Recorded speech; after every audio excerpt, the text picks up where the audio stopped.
this is an iHeart podcast. Guaranteed human. Then she says, have you seen a photo of my son? And I'm like, who is this person? Welcome to the Boys and Girls Podcast. Arranged marriage is basically a reality show, and you're auditioning for your soulmate. And who's judging? Only your entire family? I sacrificed myself to this ancient tradition, hoping to find love the right way. And instead, I found chaos, comedy, and a lot of cringe. Listen to Boys and Girls on the iHeartRadio app, Apple Podcasts, or wherever you get your podcasts.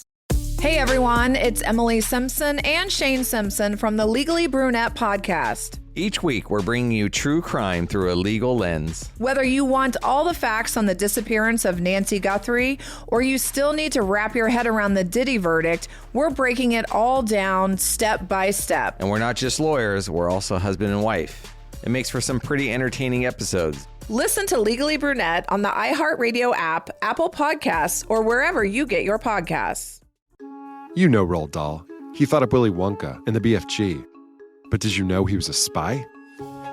In the new podcast, The Secret World of Roald Dahl, I'll tell you that story and much, much more. What? You probably won't believe it either. Was this before he wrote his stories? It must have been. Okay, I don't think that's true. I'm telling you, the guy was a spy. Listen to The Secret World of Roald Dahl on the iHeartRadio app, Apple Podcasts, or wherever you get your podcasts. Talking to your kids about the dangers of vaping can be hard. Getting them to listen to hot gossip is easy. So here's some drama you could share with your kid. Dude, did you hear about Cassie and Jake? No, but did you hear that vaping can cause irreversible lung damage and nicotine affects brain development? Nuh-uh. You don't need to gossip if you want to have an open conversation about vaping. So if you want to get tips on when and how to talk to your kids, visit talkaboutvaping.org. Brought to you by the American Lung Association and the Ad Council. Hey everybody, Robert Evans here, and I wanted to let you know this is a compilation episode. So every episode of the week that just happened is here in one convenient and with somewhat less ads package for you to listen to in a long stretch if you want. If you've been listening to the episodes every day this week, there's going to be nothing new here for you, but you can make your own decisions.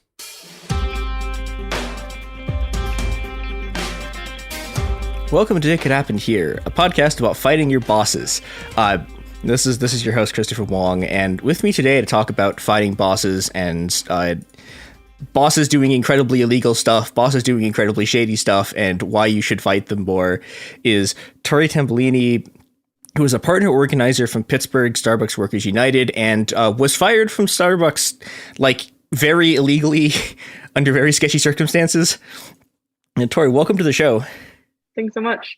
I'm excited to be here. Yeah, really, really happy to have you here.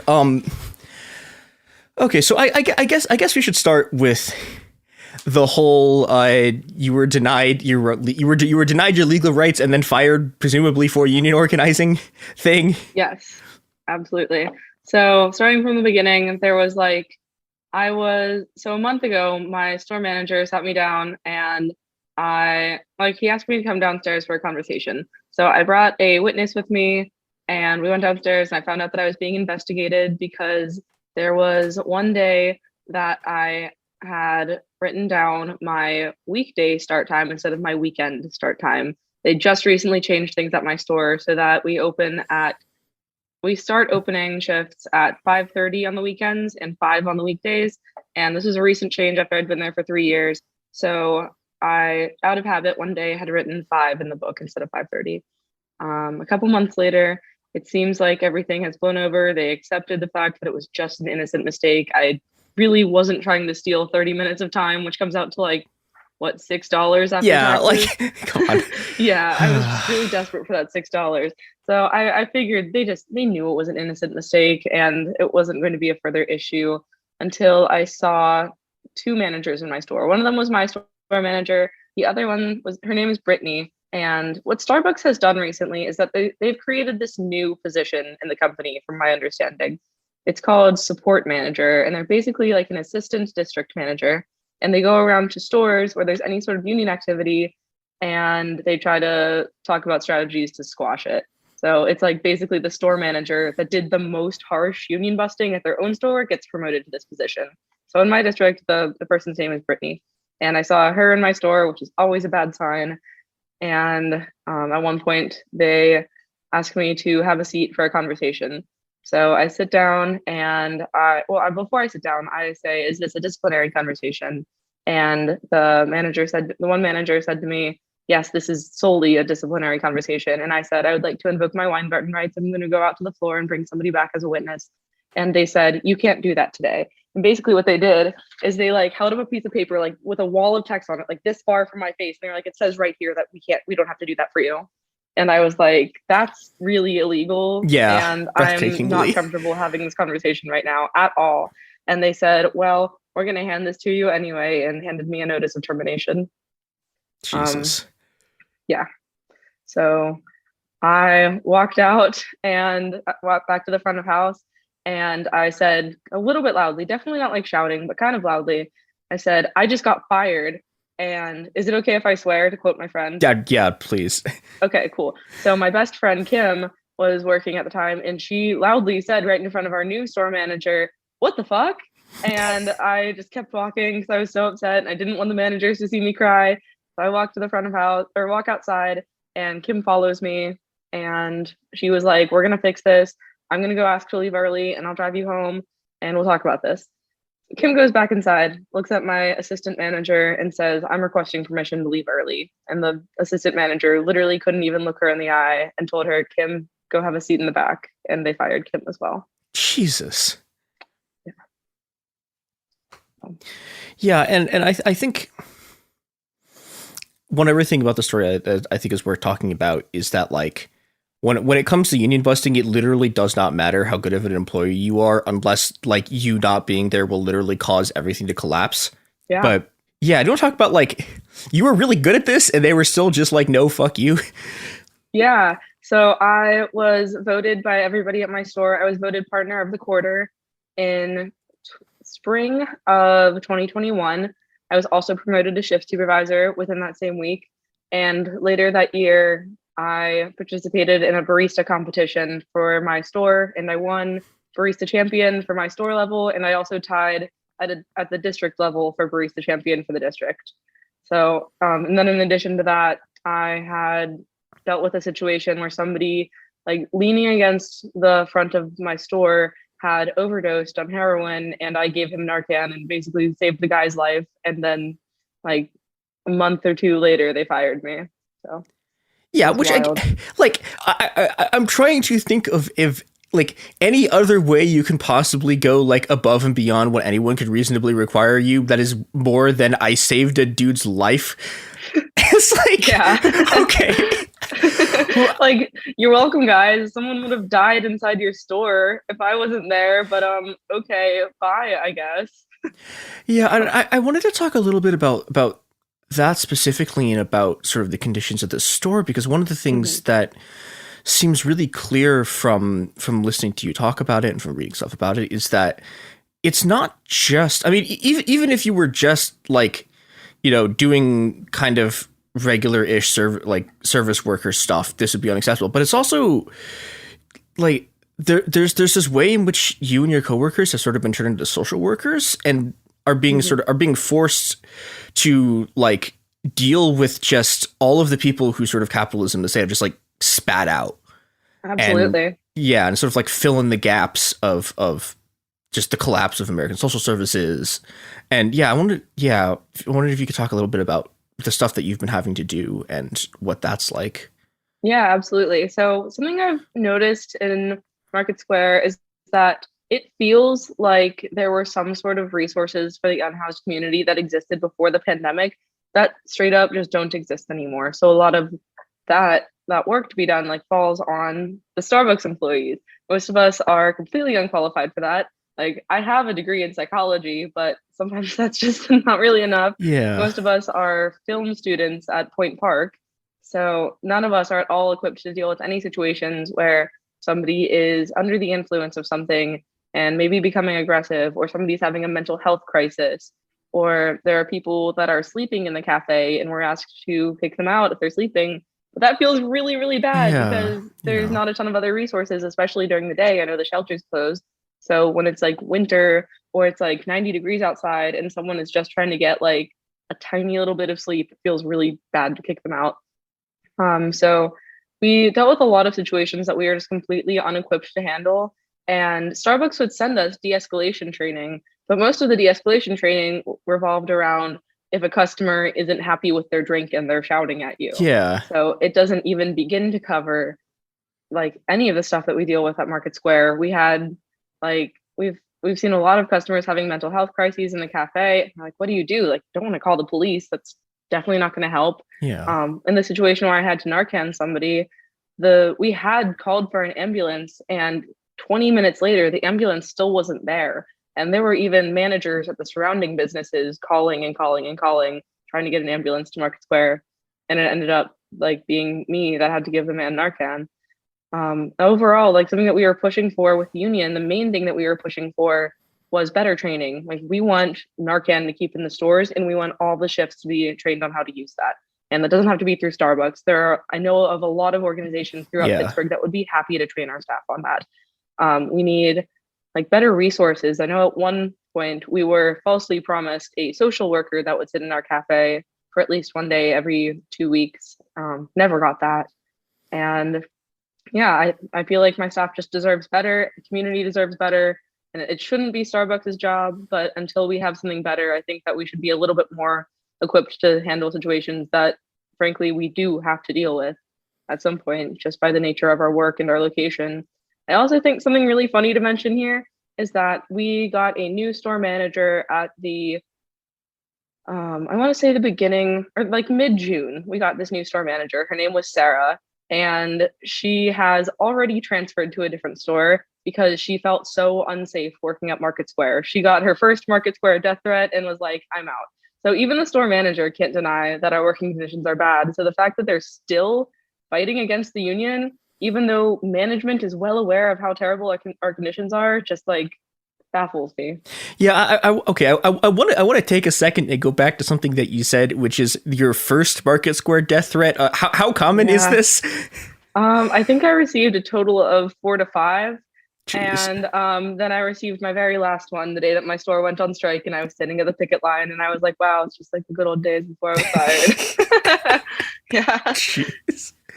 Yeah, Market Square is a lawless land.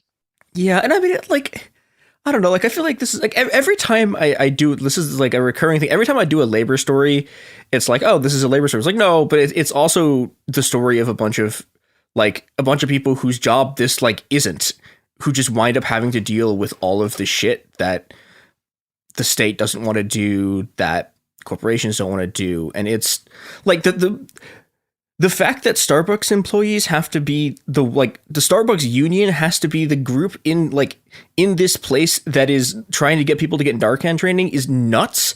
Like just on a like sort of just macro taking a step back level, like what on earth is going on in this society? It's something I've been thinking a lot about lately. Like I think a lot of journalists and reporters have asked me like, why do you think that the younger generation is the one like leading this? Like, why are unions making a comeback now? And why is the younger generations like so ready to lead this? And I think it's because we've spent our entire lives watching politicians on TV make all these promises and then continuing to do absolutely nothing. And we're all sick and tired of it. We are all ready to take it into our own hands and fix it in any way that we see that we can.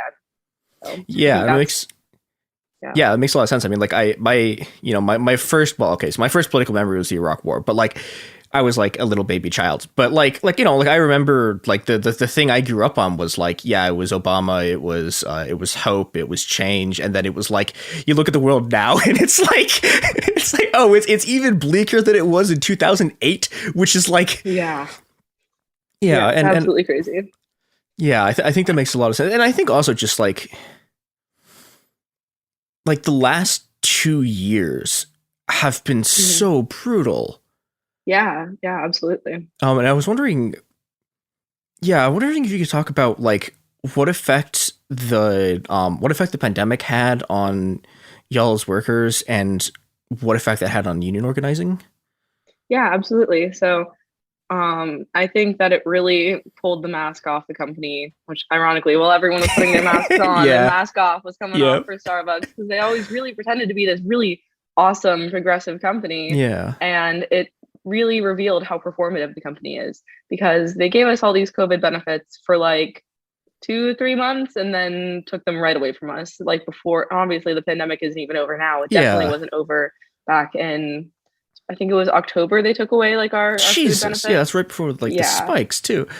Exactly. And right around that time, we were also watching our CEO, our now former CEO, Kevin Johnson, get like a $40 million raise while they had just taken away our hazard pay and our free food benefits, even though we were all still struggling.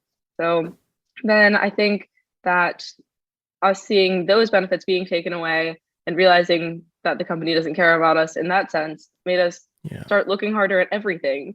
Like the company doesn't want to increase our pay. They don't want to give us credit card tipping. They don't want to make our stores safer. And every other reason that any store could see to unionize, like it really highlighted all of those reasons and all the ways the company doesn't care about us as much as they should, and how they really do just see us as a number. So I think that's what really pushed us all towards unionizing. It's like, if the company doesn't care about us and the people in our stores, then we're going to rely on each other to care about us and push for unions so that we can take matters into our own hands. Yeah. And I mean, I think there's a lot of the stuff that you've been talking about that highlights how important that is, which is that, like, you know, you have this combination of management, either like the management immediately above you understanding what's happening and being like, oh, we'll just throw you guys at it. We'll just literally bail and run away from how bad it is. And then you have the layer of management like above you, which is, it's a bunch of bureaucrats who like couldn't find their ass if you drew them a map and, you know, or like, oh, hey, here's your de-escalation training. It's about person mad about drink. And it's like, I am getting multiple death threats. It's like, it's, I don't know. We literally had someone from, I think either regional management or maybe a level higher than that, like area management, came into our store the other day, like as a customer. And there was something going on. I'm not sure if it was like somebody shouting in the cafe or like two customers were fighting, but this like upper level manager who should know about our store said to one of my baristas, so is this like a high incident store? And we were like, I don't know, dude. Is it? Isn't it your job to know? Yeah. Like, really? Like, wow. Yikes. Yeah, that's something that, like, you know, it's something I learned, like it's something like you learn intellectually and then you just see, like, and then it's something you learn intellectually and then you just sort of viscerally begin to understand when, you know, you're doing work and you're watching what your managers do. It's that, like, yeah, like the people who actually knows how the production process works and how the stuff actually goes and what's happening on the shop floor, like, are the workers there. And it's like everyone above them is just doing some other shit that's just making everyone's lives worse. And it's just, yeah, literally, it's infuriating. I've said since the start that the reason we need a union, and I tell people this all the time whenever I'm going into new stores, nobody knows your store better than you. Yeah. Nobody knows like the inner workings of it, how busy you are, what the needs of the store are, better than the people that are there 40 hours a week. And so another thing we talk about a lot in like our citywide meetings is like, what do the managers even do all day? Like, what is their job description? Nothing. What are they working on? What are they nothing. doing? It's like, like, what does Michelle, the district manager, do all day in her cushy little corporate office? I mean, I guess she's just union busting now. Although even that, they're delegating to another manager below them. So apparently, really. Yeah. Did you ever see the fake tweets, the fake Workers United tweets that Starbucks published? No. Oh I my missed gosh, this. I'll have to email you Oh my God. a copy of them. But they literally made this handout with a list of fake tweets from Workers United and like the company's responses to them. But if you look up the company's Twitter account, it just doesn't exist. And the tweets from Workers United that they printed out on these handouts also don't exist. And I think maybe 3 copies of that got handed out to my store before we all made so much fun of my boss that he stopped. So I guess that's my boss's job. I can show these to you. I keep them on hand. Oh my God. They are amazing. This is like, it's the biggest energy of like, oh, I thought of the perfect argument 7 hours later, except they didn't even, the argument's not even real. Like they're just making up a guy to argue with. Yeah. And they didn't even try that hard because these were handed to me back in April. It says that all of these tweets were posted on June 1st. So the day that they claimed that this was tweeted hadn't even happened whenever I received this handout. I mean, hey, if y'all have access to a time machine, I have some work I need to do. Yeah. Yeah, they say things like in collective bargaining, you start with everything you have and negotiate for more from there. From Starbucks Workers United, right there. What? And then the Who company's would response tweet was, that? I know, literally, it's not what we tweet. And then the We Are One Starbucks account said, in collective bargaining, everything is up for negotiations. You can get more, the same, or less. And once you negotiate a contract, you're locked in. Which is also funny because it's like, okay, you are looking at that. Like, you think that is actually like a thing that makes you look good and not like a supervillain? It's like, no. If you try to negotiate with us, we will make everything worse for you. It's like, really? You think this makes you look really good? I know. They try so hard to union bust and they just kind of suck at it. Yeah. So it's been comical to watch. It's like very funny.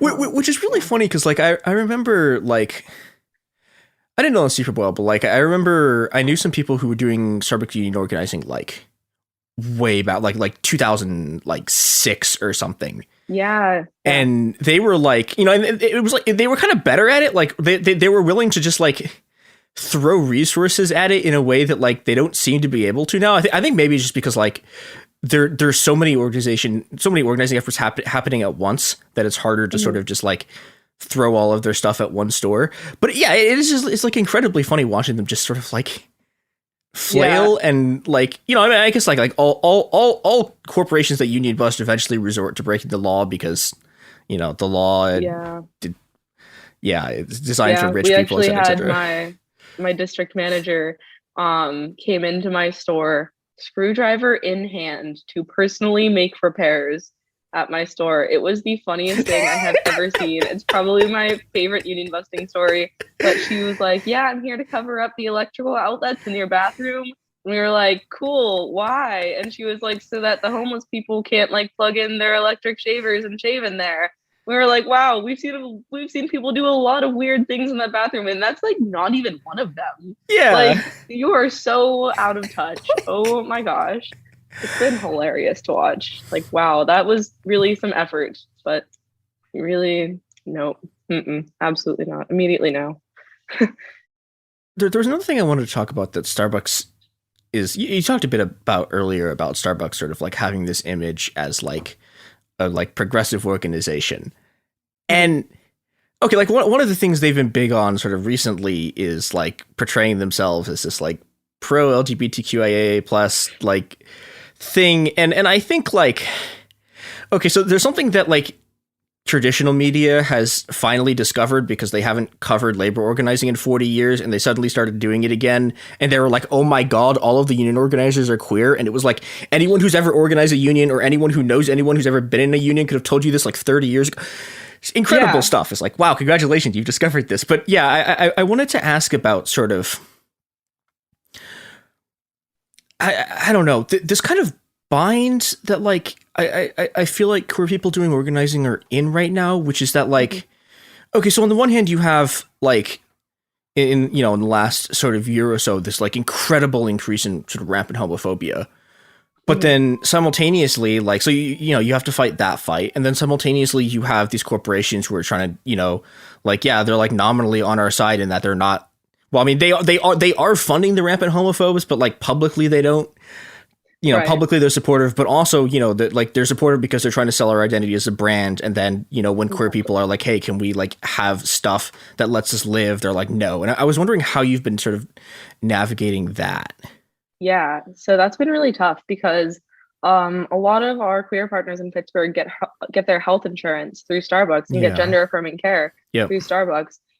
And one of the biggest union busting tactics is hour cuts. And if you cut someone's hours, then they're not eligible for healthcare. So they're really just like dangling the carrot on the stick in front of our faces. Like, oh, if you unionize, then we're going to cut your hours and then you can't get your gender affirming healthcare. So that's really, really sucked. In addition to that, there have been now 4 people, about to be 5. We think one person is going to be fired when he's back from vacation. But out of all of us that are fired or about to be fired, we are all queer people. So I think that really shows how much Starbucks cares about their queer partners. And since I've started organizing, in addition to like homophobia and like discrimination against like the queer community, I've also heard just rampant stories about microaggressions and racism. Yeah. I actually met a partner that was fired from a store in Virginia, I want to say. She was, I believe, from my understanding, she was the only Black woman that worked at her store, and she was fired for aggressive behavior. And when I heard that, I was like, yeah, are you kidding me? So just like, and also that support manager that I was talking about, I've heard rumors that like she was transferred from one store to another because she was like caught being racist at the first store. Jesus. So instead of being fired, she was transferred, and now she was promoted to store manager, and then she fired a trans partner at her store, and now she's our support manager and fired me. So it's like racism, it's the homophobia. Yeah. Yeah, it's like it's the Catholic Church for racist homophobes. Well, Yeah. okay, the Catholic Church for racist homophobes, but corporate and well, okay. I am not going to make a claim on the air that they're not also doing this with sexual assault because they had like there's no way that they're not. Right. But yeah, that's incredibly bleak, and I want to go back a second to sort of the gender affirming care stuff because like that stuff, it's like okay, the thing that they are doing is just like we are holding the genocide button over you.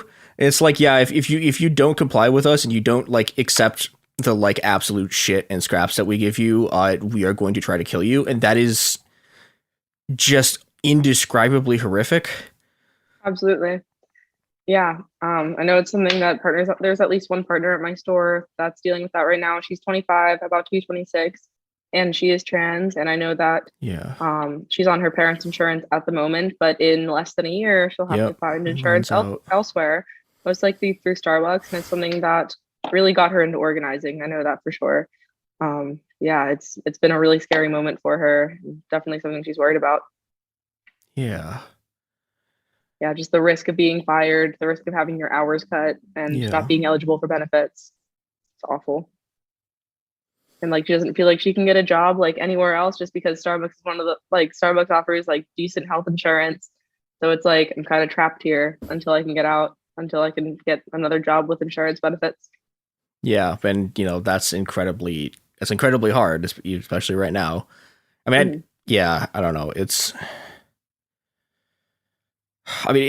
not really surprising that they're doing this, but it's really depressing and it sucks. And absolutely the fact that they're, like sending racists to do homophobia is like, it's it's like dystopian. Like we watched this happen and been like, is this real life? Like, this is crazy.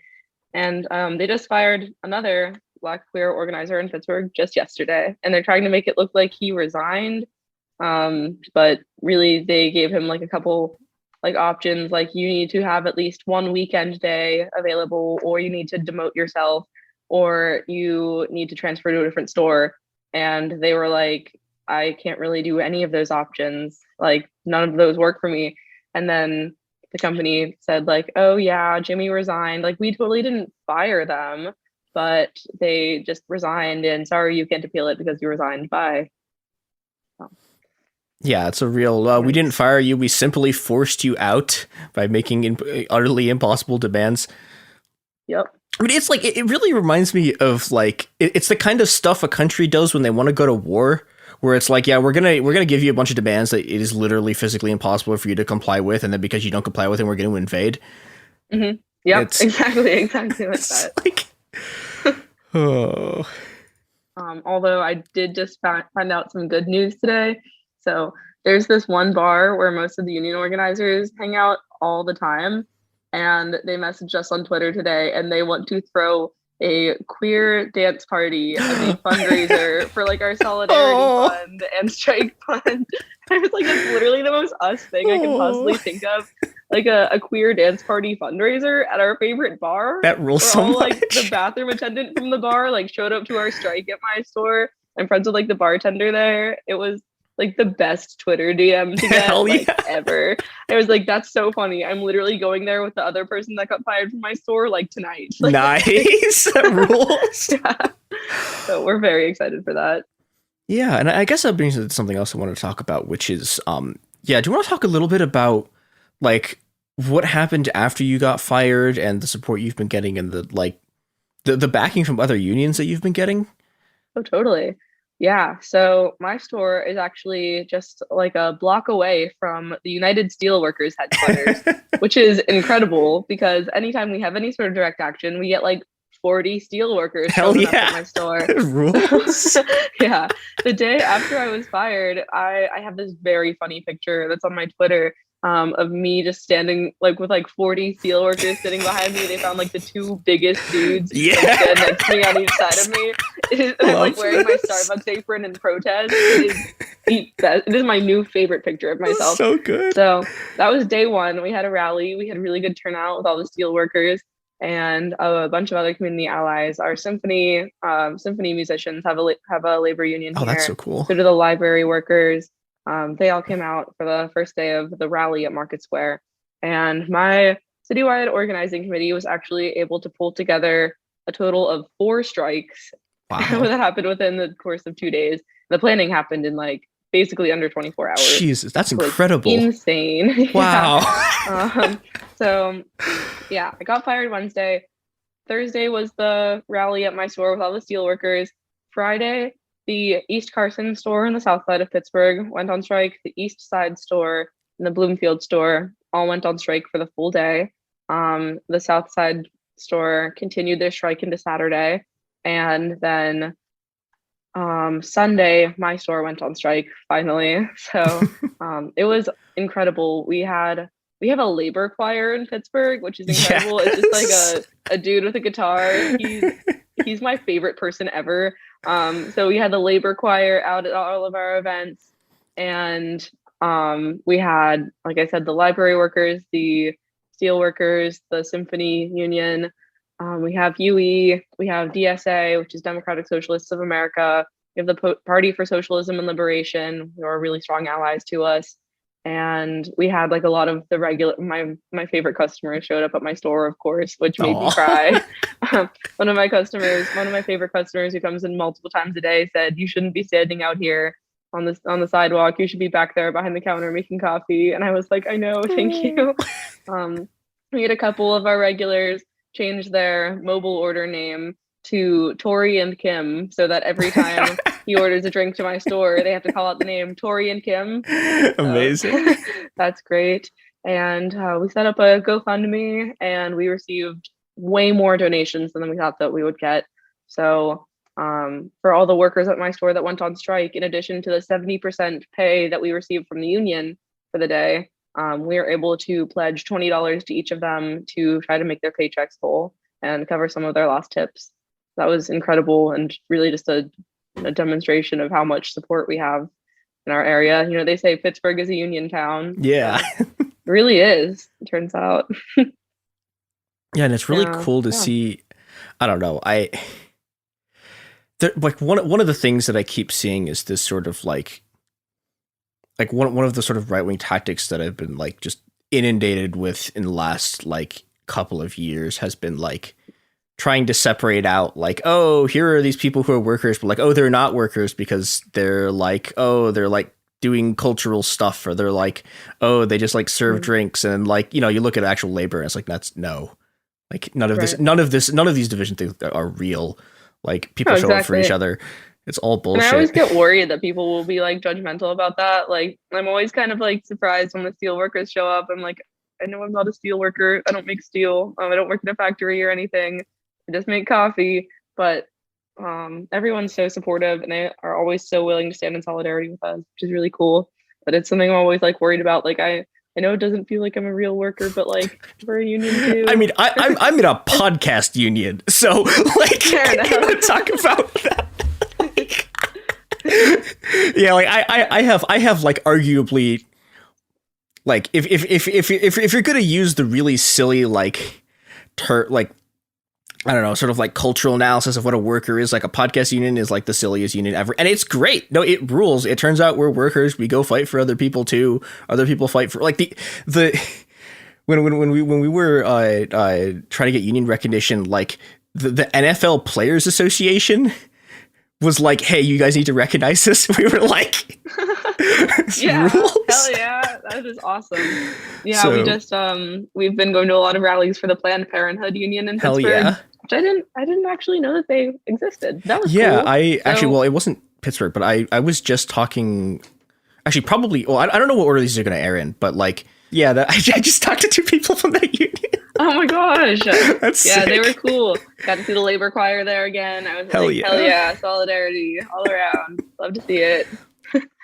So, Yeah, that's yeah, really they're a fun cool. group. Mhm. Yeah, lots of unions in Pittsburgh. It's been a good time. Met a lot of really cool people. I feel like all the people I've met since I've been involved with union stuff have been like really cool. Yeah. I remember the first time I like talked anywhere, it was at the Pennsylvania AFL-CIO convention, and whenever I was told that whenever I talk, my speech was supposed to end with brothers and sisters, can I count on your support, because they were passing a resolution for us. But one of my baristas told me it would be funnier if I said, can I get a hell yeah? So I said some very serious words to this room full of serious looking people. And then I said, on behalf of all of our partners at the Market Square Starbucks, can I get a hell yeah? And they all said hell yeah. They were all so happy. And they all clapped for me. And I was like, cool, I found my people. This is great. That was like the first time I talked anywhere. That was funny. That's awesome. Yeah, this is another reason to unionize. You get to meet a bunch of really cool people, and then they show up for you, and it's a just incredible experience.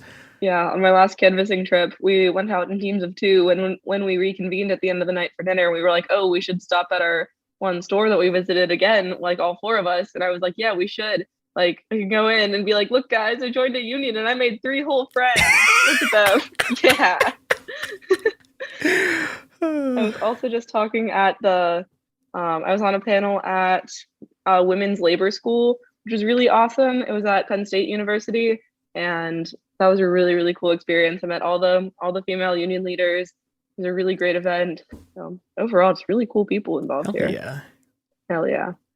Love unions. Good stuff. Absolutely. I got a cool pin that says, labor women get in good trouble. And I was like, yeah, that's what I'm doing. Hell yeah. Absolutely. Hell yeah. But yeah, so these days I'm just working with some other stores in the greater Pittsburgh area, helping get them filed. I won't be too specific about this, but we are going to see some stores picking up in DC, which is really, really exciting. We've been doing some canvassing trips out there. Well, at Starbucks Workers United, we call it a clean play. Because in Starbucks, what a clean play is that one day a week, all the closing crew is scheduled for an extra 2 hours at the end of their shift to deep clean the store. And they call that a clean play. So we like to take Starbucks language and throw it right back at them. So we call like our little canvassing blitzes clean plays. So for the DC clean play, I've been out there twice. We visited a ton of stores. Definitely some interest there. Seems like the union busting has been really tough, but we have one store that's making moves, and you'll see it in the news soon. Hell yeah. So, hell yeah. I'm very proud. It was one of my DC leads.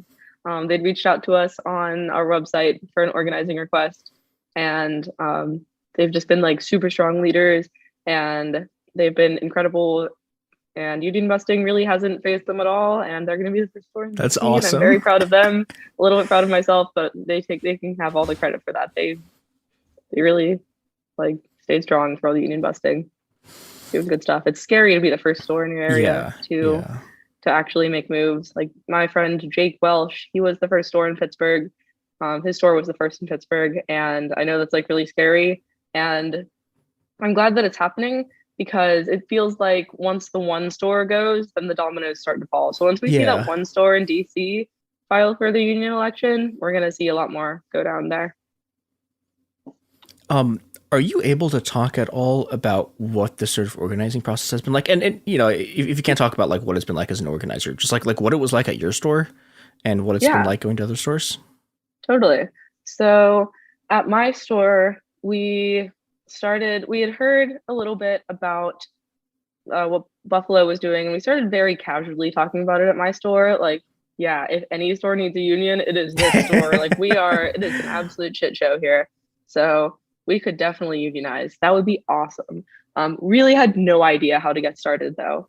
until a couple weeks later, I get a panicked phone call from one of my baristas. And she was like, Tori, this weird guy came into the store when I was on register today. And he started asking me questions about unions. And I know he wasn't a barista, and I think he was a corporate spy. And we were like, oh, okay. So we Googled the guy, start to like get some information. We found like his LinkedIn or his coworker's LinkedIn account. And we were like, okay, they seem trustworthy. We're still not sure. So we emailed the guy from a burner email account with a fake name. I think the fake name was like Darren or something, even though like our names are like Tori and Kelly and Kayla. So we emailed them from a fake name and a burner account, and eventually got in contact with Daisy Pitkins, who is now our national campaign director. But at the time she was working mainly in Pittsburgh. And from there, she taught us everything we know about organizing. We built an organizing committee consisting of me, Kelly, and Kayla, because like the three of us were pretty good friends. And we got cards signed. We were able to get 100% of the people at my store to sign a card. Incredible. And we filed unanimously. Wow, that awesome. rules. Yeah. So something that stores do right before they file is they write a Dear Howard letter. And you might have seen these on Twitter. If you haven't, you can find them on the Starbucks Workers United, like national, like official Twitter. They always post those there. So we wrote our Dear Howard. We turned in our cards to the NLRB office. And right after I finished turning in the cards to the NLRB, I walked right back to my store, and I had printed out a physical copy of our Dear Howard, and I handed it to my store manager. Hell yeah. Joe, I wanted you to hear it from me. And he was like, okay. From there, the union busting started. We had captive audience meetings, which I believe, to my understanding, the company has stopped doing because they were kind of declared illegal, or maybe it was just that the information they were sharing was so misleading that it was declared illegal. But they handed us like a bunch of really, really misleading handouts saying things like withdrawn petitions. If Workers United thinks that you're going to lose your union election, they will withdraw your petition and abandon you, which is crazy. Another thing was that like, if the union thinks that you're going to vote no, they're going to try to talk you out of voting. But Starbucks is the one that really cares about your voice, and we want to make sure everyone has a voice. We were like, literally, you can look objectively at this. You can see what Starbucks has done to try to prevent you from voting. Like, they were pushing for in-person stores or in-person elections in stores where most of the partners don't have cars, are busy with other things, have second jobs, and just couldn't feasibly vote in person. They challenge ballots left and right. I think they challenged a total of 9 ballots at my store, including Kelly's ballot, even though Kelly was literally like working at the time of our ballot count. She was literally behind the counter, and like you can see her like in the Zoom call when she came out to watch the ballot count on her break. They tried to challenge her ballot, claiming that she didn't work there. So there's just like hard evidence that the company is the one that doesn't want people to vote. So we got through all the union busting. It was tough. It was an uphill battle. And eventually we won our election 8-1 on May 26th. So after that, I became an intern with Workers United for the Summer Solidarity Internship Program. And that's when I started really getting into helping other stores file. So there was one out in the Pittsburgh suburbs, like the greater Pittsburgh area. Peters Township was the first store, like my first really solid lead that I ever took on. They filed, I helped them write their Dear Howard letter. We were interviewed by the Washington Post. Nice. It was super cool. So they have their ballot count on August 18th. I'm very excited for them. I have my stores in DC that I'm working with, and a lot of other stores throughout Pittsburgh. And just going on a lot of clean play trips, whether it's a big one to Washington, DC, or just a smaller local one. But we'll go out in teams of 2, visit as many stores as we can possibly get to in one day. And we wear our Starbucks Workers United shirts, so immediately people know why we're there. We basically just go up as if we're going to order a drink and be like, hey, so like, have you heard about what we're doing in like downtown Pittsburgh, or like the stores in Buffalo that unionized? Yeah, so like, what do you guys think of that? And typically our approach is to find the gayest looking person. Yeah. We got to try to find like the young, like maybe like 20 something person with like dyed hair and a septum piercing. It's always the girls with the septum piercings, let me tell you. They're always the ringleaders at their store. I don't know why, but it's been funny. So yeah, try to find the gayest person and be like, hey, so what do you think about unions? And that's how we brought in new stores. Hell yeah. Yeah. And we've been pretty successful with it. A lot of people either don't know what a union is or they really like their boss. And that seems to be the company's best union busting tactic, is by having good bosses, because we always say that sometimes the best organizer is the boss. So sometimes the stores where they're like, we love our boss takes such good care of us. I'm like, darn it. Like, good for you guys, but you should unionize anyway. Yeah, which I would also like I would say this, like I really like my boss, and I am also still in a union because totally. It doesn't That's what I try matter. to explain to them too. They're hard. Sometimes those stores where they say that, they're hard to talk into it. Yeah. But I always tell them what happened at my store, and what happened is that we had the same store manager for, I believe, like 5 years. He was great. We loved him. He was cool. And when we unionized, it wasn't about him. It was about the working conditions at our store, and that upper management had been giving us false promises. And the things that needed to be changed at our store were kind of out of my store manager's hands. Like, that was like above his pay grade. So he couldn't do much about it. And we made it clear, like, Joe, it's not about you. You're great. We love you. Gotta do it, do you though? Sorry, buddy. Then we got, even though we loved Joe, we got a new store manager in mid-June, and she was a little bit less awesome. And, you know, you never know when things at your store can change. And even if you love the store manager you have now, they could leave tomorrow. So you gotta, like, the only thing that's guaranteed, your store manager isn't guaranteed to be at your store forever. What is guaranteed is a contract. And that's something that's really important. Sometimes it's hard to get people to see the long term of it, though. Yeah. Otherwise, we're normally pretty successful.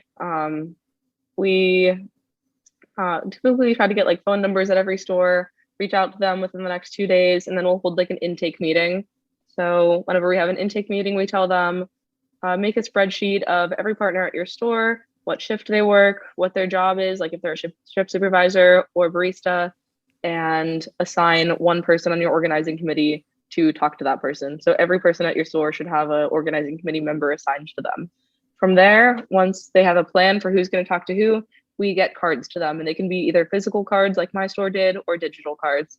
And then they start getting signatures, having little conversations like, hey, here's what a union is. Here's why we're doing this. If you agree, sign this card. Once they have 70% of cards signed, then we take it to the NLRB and say, hello, we would like to do a union, please. And then hopefully they get a ballot count date. And the company always pushes for in-person elections. We always push back. We pretty much always win.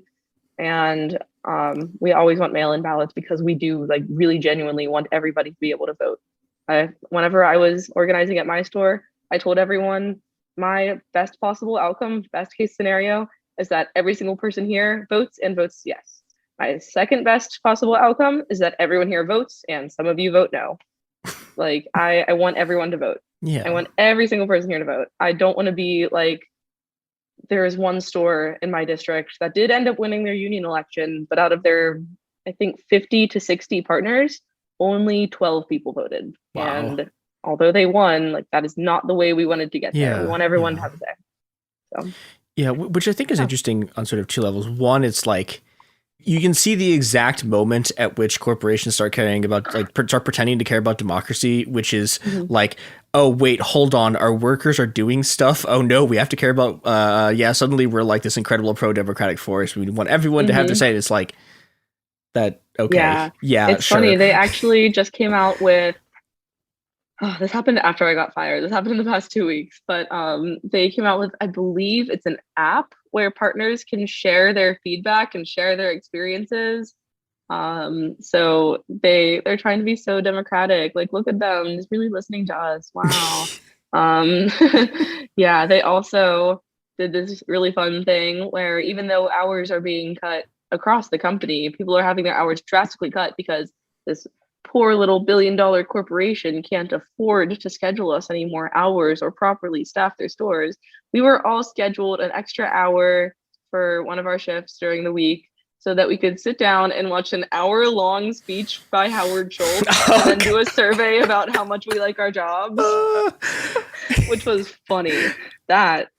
Wow, that was like a kind of a new low for Starbucks. Like, wow, there's 2 people working on the floor right now, one person like making drinks and one person on register, and they're getting slammed out there.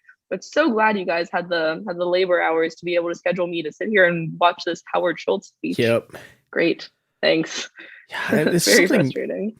And like, I think like just the scheduling stuff, like everyone being consistently understaffed. And it's like, this is something I was talking to the Planned Parenthood people about too, which is that like there too, it's like you get these managers who are like, well, okay, we're going to do cost cutting. We're doing, and you know, the price of cost cutting is we're going to just make all of our people work impossibly hard because we refuse to put enough people in the store. And then, you know, we're not going to let you work long enough. Like, we're not going to let you work long enough to actually get benefits. And then, yeah, it's like the worst combination. yeah, but it's like, you know, okay, you know, like they have the money, they can schedule you. It's like, yeah, and I mean, like you know, I think like in ideally in a society that wasn't just like not even like a perfect society, in a society that was not like entirely based on cruelty and violence, they wouldn't even be able to do this at all. Everyone would just have a fixed schedule. Yeah, just like exactly. But it sucks so much because it's like I barely get to go to work, even though I ask for full time. I'm scheduled 17 hours a week. Yeah. And when I am there, I'm like so freaking stressed because there's just not enough people to make the number of drinks that need made, and all the customers are super pissed off because they've been waiting 10 minutes for their drink, and like corporate's just watching this happen. I'm sure they have to be getting bad reviews. Like, there's no way people aren't calling corporate to complain about the wait times because there's only 2 of us working on a Sunday morning. And like, they're really just shooting themselves in the foot, just all around shooting themselves in the foot. Yeah, but I think also like there's a part of this which is just like they are insulated from this. Like, you know, I don't know. It's like the managers don't have to fucking deal with this shit. And it's like, yeah. they're just gonna throw all of the angry customers, like people who are angry because of decisions that management do, they throw at you. And it's like, this is fucking bullshit. Like, it's just, like, here's a coupon for a free drink. Go bully the baristas again. Yeah. Have fun. It's like, yeah. God. It's like Michelle, my district manager, doesn't have to come in and deal with like 40 angry customers staring at her while she tries to frantically make drinks. Like, yeah, it's like, I don't know. Like, there is definitely a part of me that is like, I mean, okay, like I know on the one hand this isn't true because there have been a lot of terrible corporate people and there have been a lot of like, I don't know, like terrible world leaders who actually had to work real jobs. But like, okay, like some part of my soul still holds on to the belief that if like these people actually had to work in these conditions like consistently, that it wouldn't be like this because they wouldn't be absolutely. completely insulated from just the absolute horror they're inflicting on everyone. And it's, yeah, you can see whenever my store manager is scheduled to like be on the floor, like scheduled for a coverage shift, which means that they're like required to be out on the floor making drinks and doing register. We're always very fully staffed whenever the store manager is scheduled for coverage. Yeah. There's always at least 5 other people on the floor. But whenever it's like me on a Sunday morning opening the store, and there's like a Steelers game and a convention in town, and everyone, like the city is packed and all the hotels around my store are packed, everyone's gonna want coffee. There's like 3 of us. So, which is just like, it's really frustrating to sort of like on a political level. It's like every job that I've ever worked, it's like if it was literally just us running this and there was no management, everything would work 100 times better. Yeah. And it's like, yes, that's what we just, unionize. Yes. Yeah. It's like, okay, like at a certain point, you have to just be like, just get rid of these people. Like, what? Why are we doing this? It's like, our new store manager, since our recent new one quit because working conditions are so bad, our new one is an outside hire who doesn't know how to ring in drinks. Oh my doesn't God. know how to make drinks. Doesn't know anything, and they just put him in my store as a store manager. And my roommate is also a barista, and she's been like having to coach him every day, which is a really awkward situation because she's not even a supervisor. She's like a barista, and she has to be like, hey, there's a difference between nitro cold brew and regular cold brew. Like, keep hitting the wrong button. Very frustrating. And they sent this guy in to run my store. Meanwhile, like, he probably knows less than everybody else that works there. Yeah, well, he definitely knows less than you do. Like, yeah, like, definitely knows less than me. It's so funny. Since I've been fired, I still, like, every time there's an emergency at my store, my baristas call me. It's wild. Like, I got a call at 5 a.m. the other day from one of my like favorite baristas, and he was like, "Hey Tori, I know you don't work here anymore, but Sal was supposed to open and he's not here yet and I'm locked out of the store. What do I do? Oh no.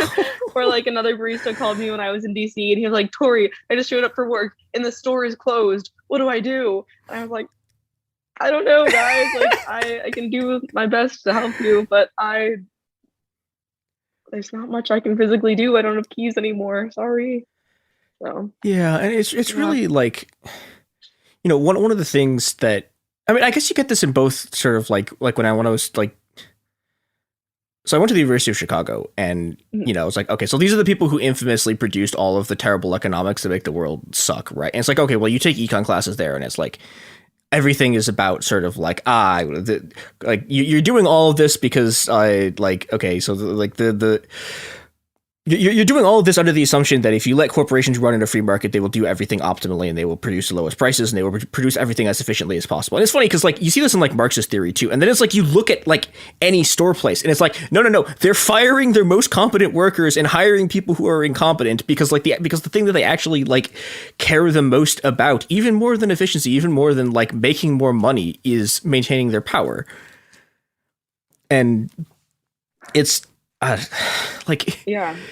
it's something that like is really obvious when you're working, but somehow like the people who write about this stuff have like deluded themselves into not being able to understand. Yeah, they have absolutely no idea. It's like, it feels like they almost don't want the experienced workers to stay. I've seen like, so part of my internship project is keeping a database of the fired partners in the anti-union firings, which is kind of ironic because I was like, well, gotta add myself to this spreadsheet now. No. But I see people in the spreadsheet who worked the company for 5 years. There's one person on there who worked for the company for 17 years. Jesus.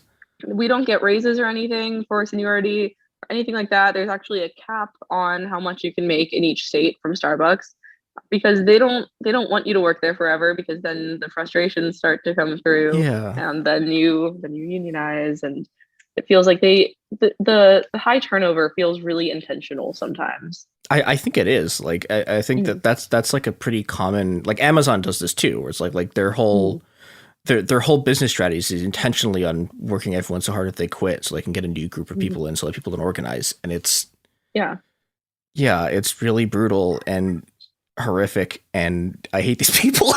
Yeah, same. It's like, if I keep this person here for 10 years and make this look like it's a sustainable career, then we have to make it a sustainable career, and don't want to do that. So gotta force people out after like 2 or 3.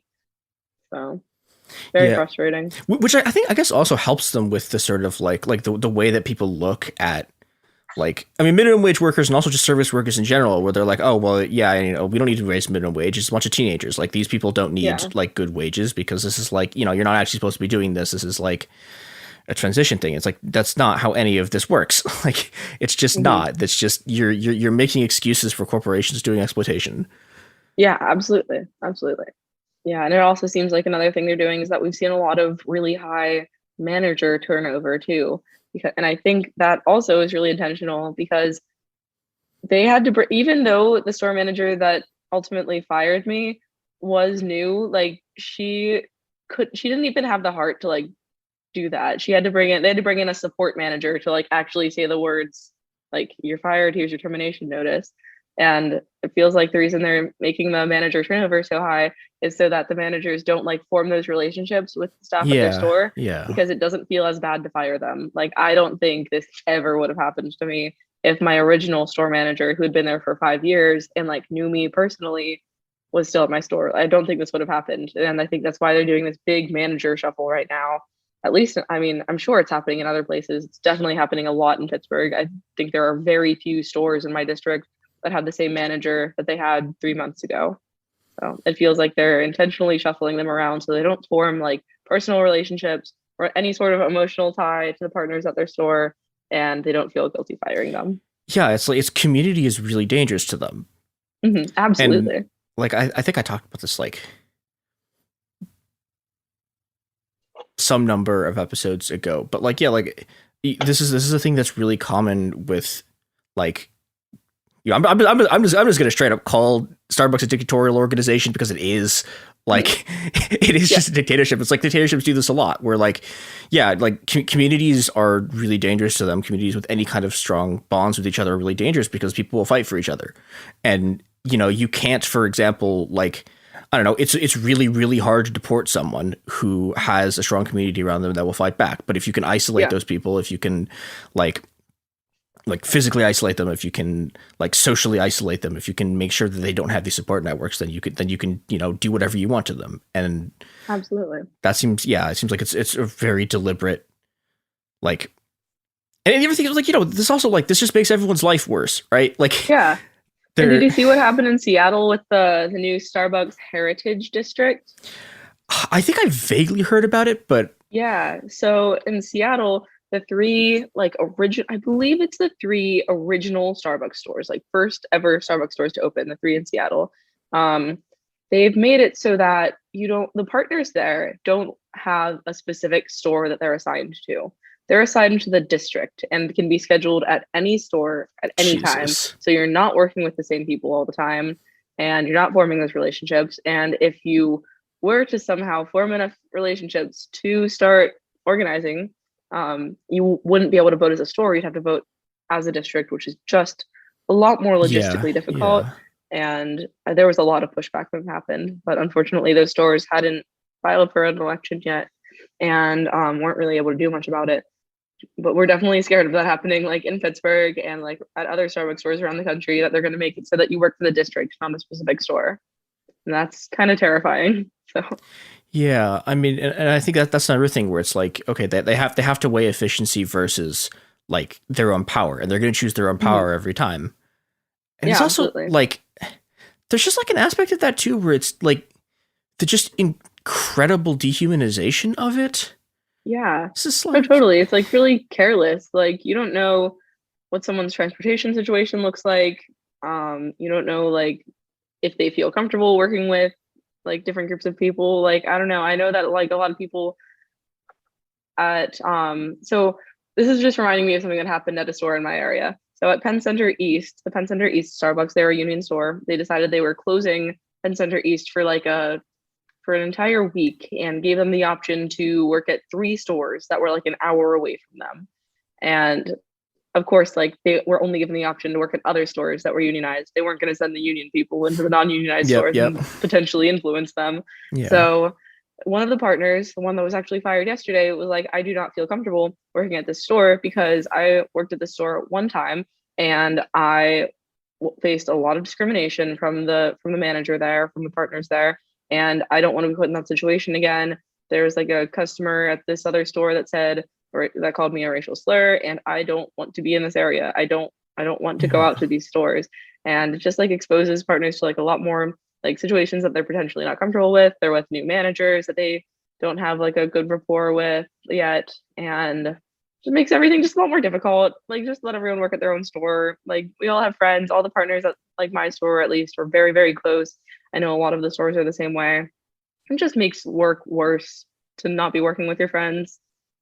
I don't think anyone would work at Market Square if we weren't all really close with each other. Yeah. Overall, just worse situation. Yeah, and I don't know. Hopefully, they're not able to do that on a large scale because. Yeah, that would be. It just feels like a disaster.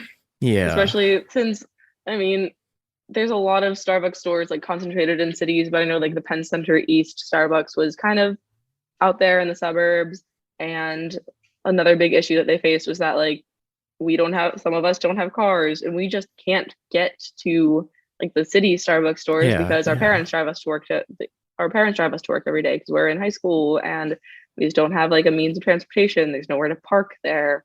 And it just makes them face a lot of issues that they weren't really planning on dealing with and aren't really prepared to. And they probably chose the store that they currently work at because like they didn't just pick it at random. They picked it because it was convenient to get to. They liked the vibes there, and it was like a good fit for them. And forcing them to work at other stores where they're a lot less comfortable, not a good decision. Just feels shady, very dehumanizing for sure. Yeah, and so I guess I do have one last thing to ask, which is if people want to support you and if people want to find you in places, where can they do that? Oh yeah. So my Twitter is Tori_Tambolini, and that's my personal Twitter. We also have a Pittsburgh Starbucks Workers United Twitter account. If you want to support me and Kim specifically, there is a link to our GoFundMe there. There's a link in my bio and somewhere in the Pittsburgh account as well. We also just released a national solidarity fund through Coworker, but I'm actually not quite clear on how people can donate to that yet. It's very new, so I can send you an email with a link to that. Yeah, cool. Yeah, we'll put all the links in the show notes. Awesome. Thank you so much. Yeah, thank you so much for joining us. It was really good. Yeah, thank you so much for sharing my story. I feel like there's a lot of fired partners across the country, and like we all kind of need to stand together, and I like people to hear my story and hear about how like the union has supported us, and there's been a lot of community support. And as soon as I was fired, I was immediately hired by Workers United. They're really willing to take care of us, and if I had like anything to kind of like any advice to give to partners who are trying to organize, like the union has your back. Like, don't worry too much about losing your job. Probably won't happen. If it does, the union has your back, and all the other fired partners have your back as well. Hell yeah. Thanks. Hell yeah. Yeah, and on that note, fight your bosses. Together you can beat them. Go out into the world and make havoc for people who do bad stuff. Cause problems on purpose.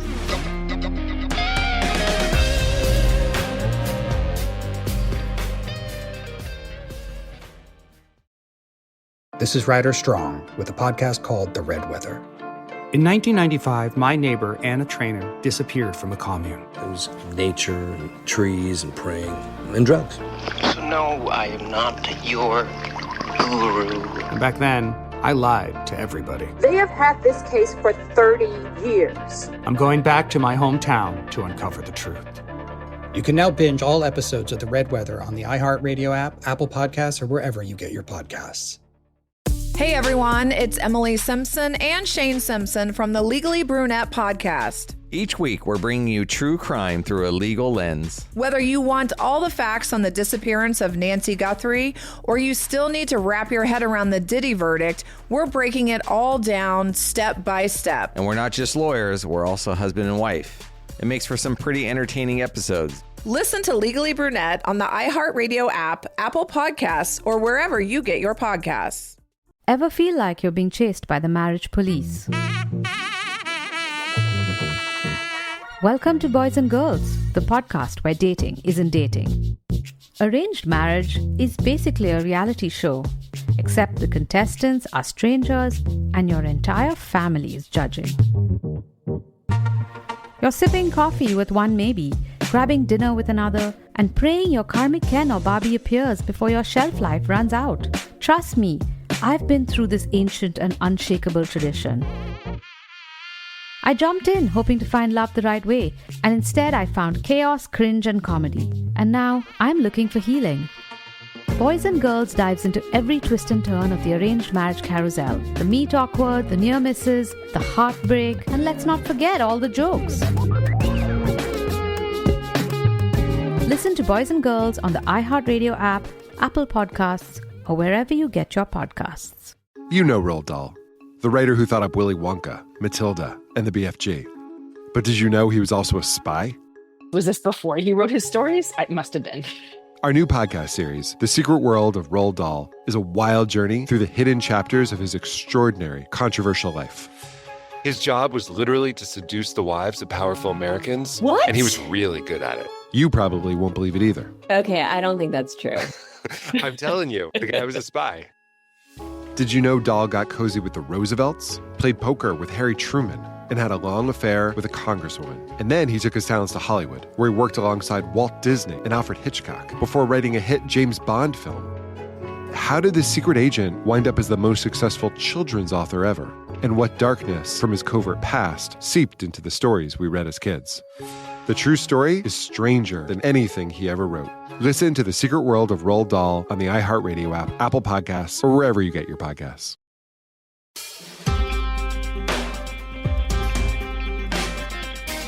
Welcome to It Could Happen Here, a podcast that I've cooed and Yeah, welcome to the inaugural podcast where it's just Christopher and Andrew. I'm your host, Christopher Wong, and I got Andrew with me today to cast the pod. Okay, yes, awesome. I have done an intro. Thank you for that. I had to sacrifice you for that one because I was not going to do it myself. Welcome to the first in a two-part exploration of the new African revolutionary known as Kwasi Balogun. He's one of the most recognizable Black anarchic radicals of the whole Black anarchic radical tradition, recognized for his constant struggle, for his political journey, and for his insights in the cause of, Black freedom in the US. And so I think his very layered journey is one I believe that more people should explore.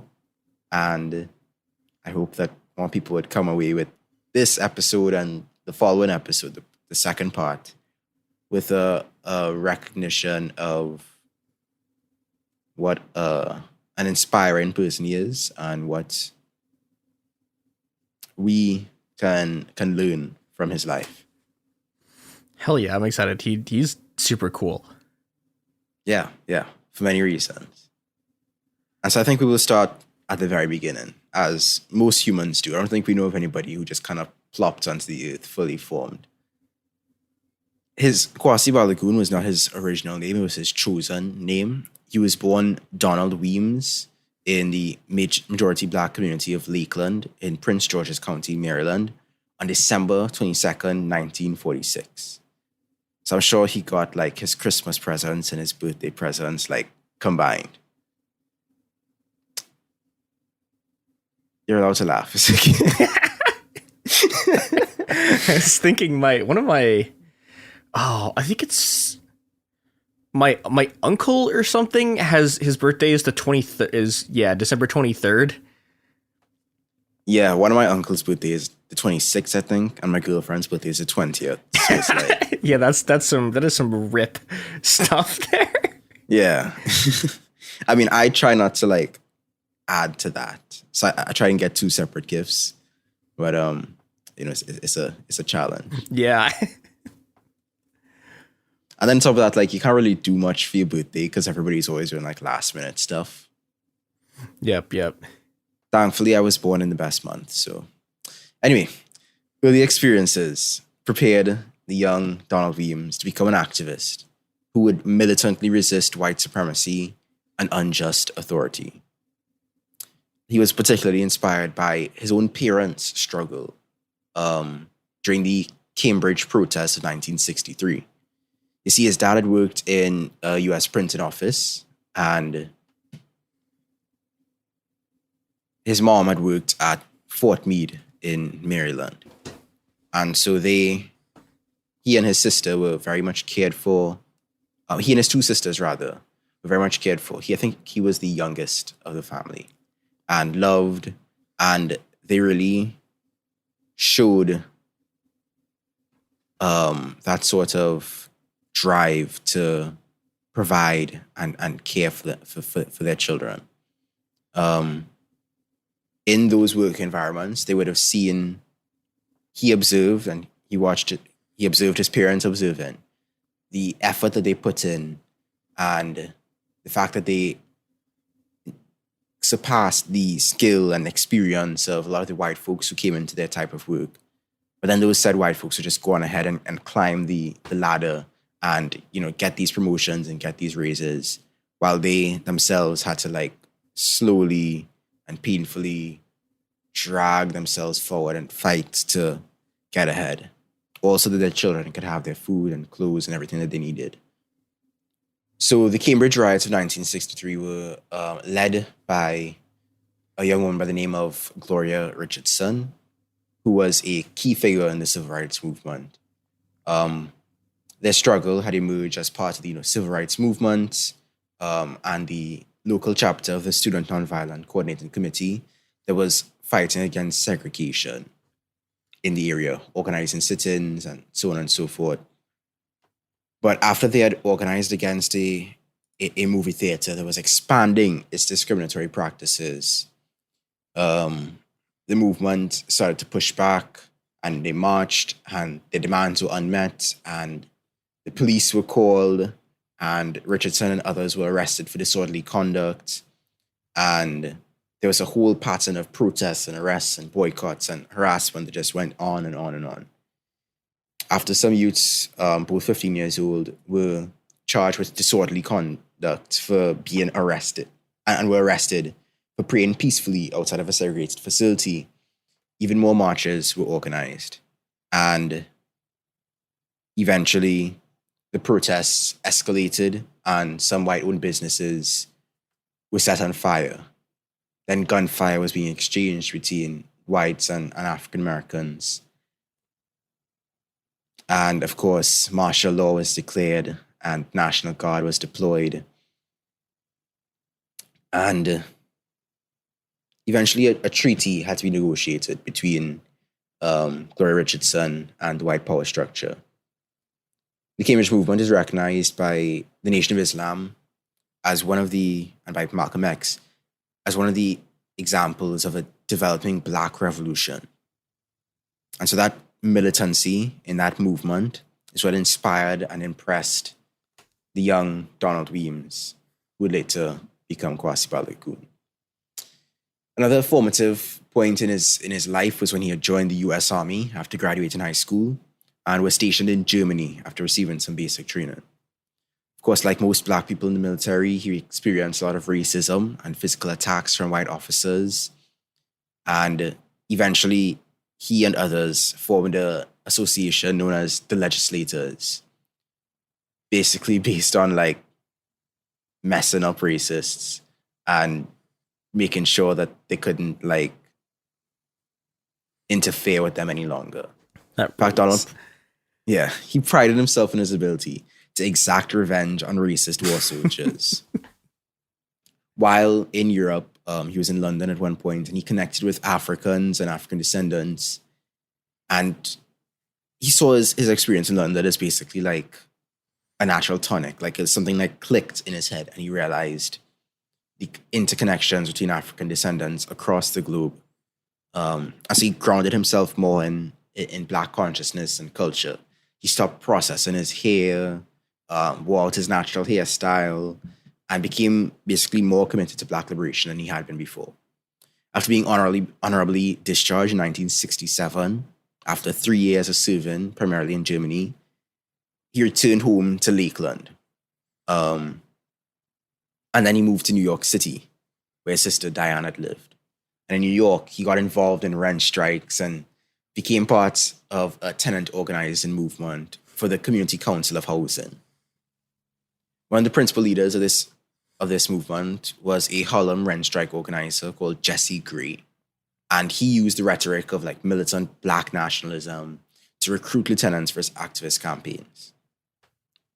His militancy,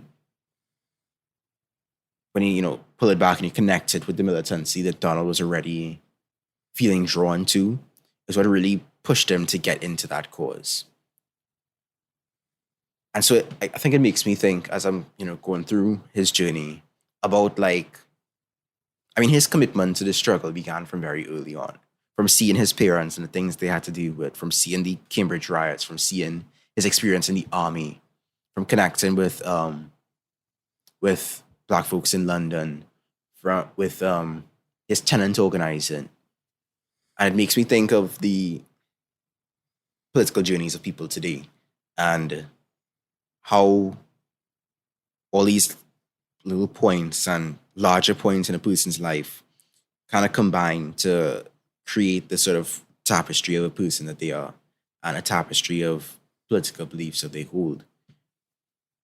I think a lot more people have been drawn to militant radical politics, left radical politics than we give them credit for. I think more people have that basis than we necessarily want to accept.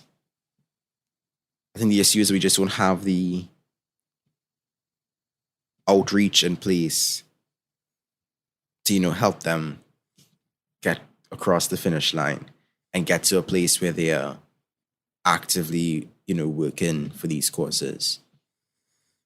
Yeah, it seems like there's a lot of, partially burnout and partially just sort of, I don't know, you get periods where sort of just like specific movements ends and a bunch of people just kind of fall out. And it's like, it's not that they haven't done this stuff, it's that they just sort of, I don't know, the movement to the thing they were in is over and now they're sort of just off doing something else.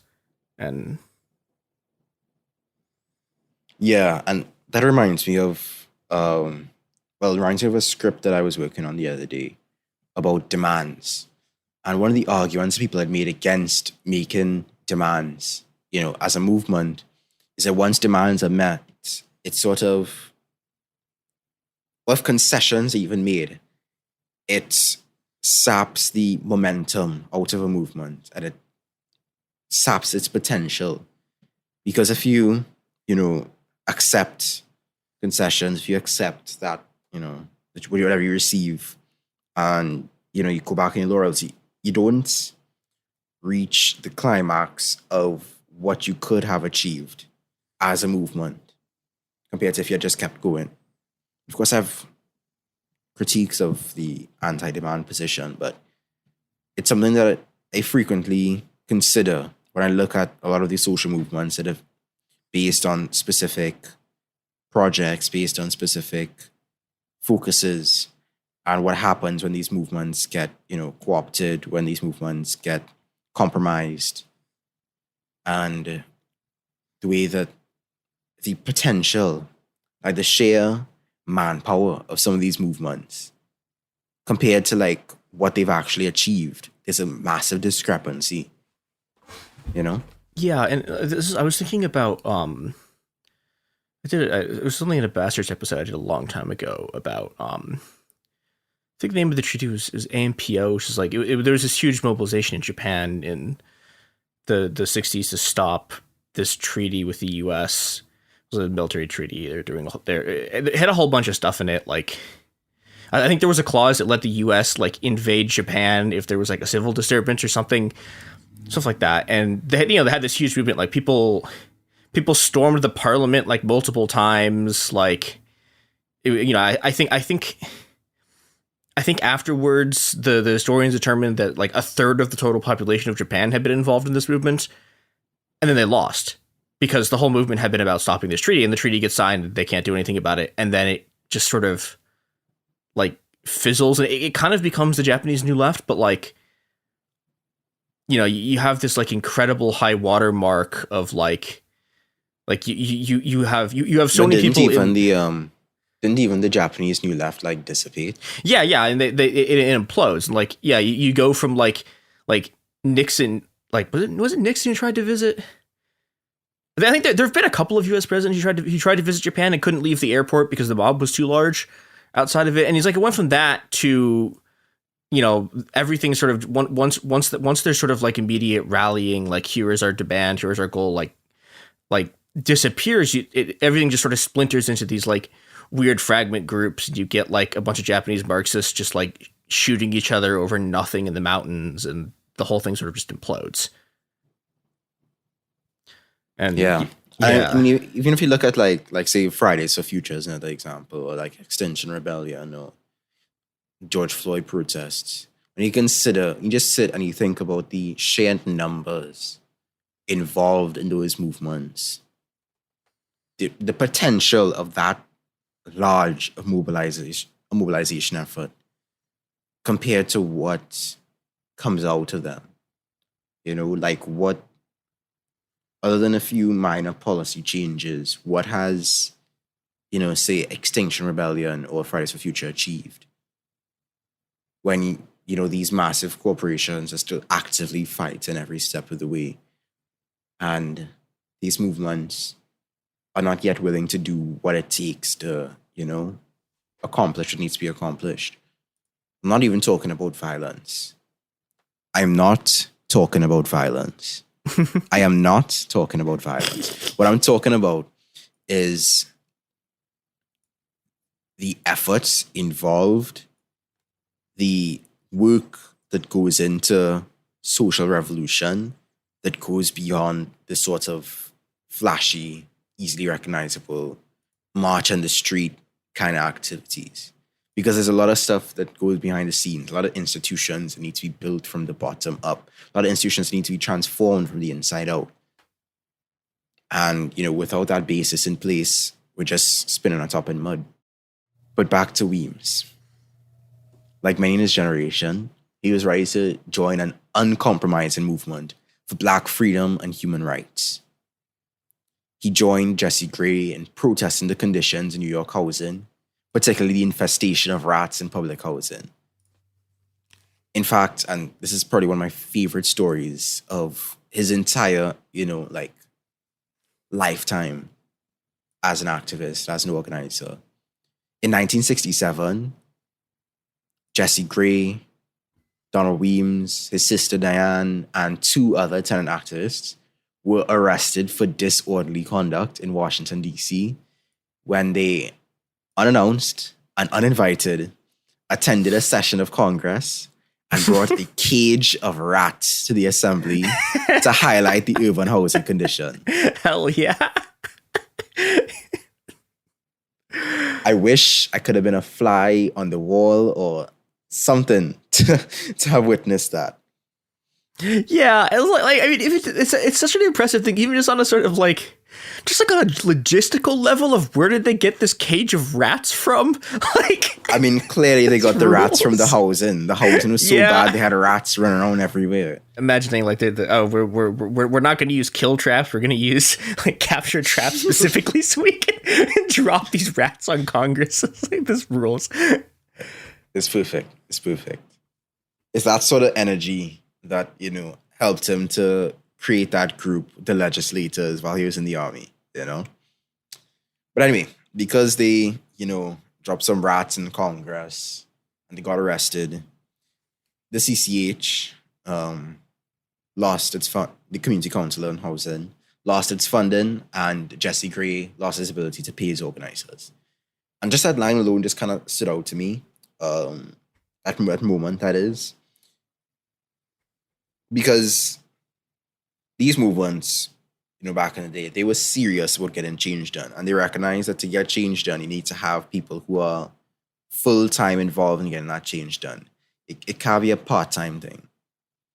And so, these movements had, these groups, they had staff that, were paid to put in the work, who could focus all their efforts and energy in it. And of course, that took fundraising, that took donations, that took support from their local communities to get that sort of support that they needed to get things done. I think right now what we have is a lot of groups that often fizzle out or burn out before they could even get started because they don't have the resources to support the kind of effort that they will need to get things done. When everybody is working 1, 2, 3 jobs, everybody's burnt out, everybody's stressed out. And this was my organizing experience, at least. It's very hard to get stuff done when everybody's tired all the time. Yeah. It's very hard to get things off the ground when everybody's busy all the time. I think there's another kind of interesting thing here too, which is well, okay, so now we do have organizations where you can get paid to be full-time staff, but it's NGOified. Yeah, it's NGO stuff. And the thing I think is it became this question of sort of, partially it's about legal structures of how you could have part of it I think is it's about the sort of legal requirements about who can actually have and what kinds of organizations and what you have to do to have an organization that has a bank account, for example. And then also I think there's this kind of trap that people fell into where, okay, so you need funding, right? And the places you can get funding from usually tend to be either you're spending your entire time doing donation drives or you're doing this grant stuff. And it's well, okay, the problem with both of these basically have giant strings attached to them.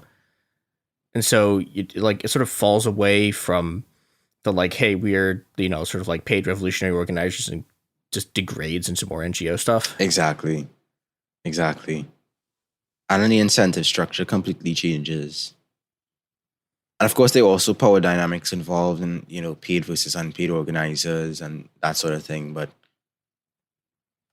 I mean, if these liberal organizations are getting all this funding, getting all this support, they're able to sustain themselves and keep pushing their cause, and all radical movements and militant movements are floundering. Again, where are we going with this? Yeah. But afterwards, with the loss of funding, Weems left the CCH, and then he joined the Central Harlem Committee for Self-Defense in solidarity with the student protests in Columbia University. That committee would bring food and water to the students who occupied the buildings in the Columbia campus. And that's another important thing to point out when I was talking about the less flashy work that goes into it. Because people are talking about general strike because they have this vision of this general strike that everybody's, standing out in the street and this big crowds out in the streets and we all refuse to work and it's woo and it's wonderful.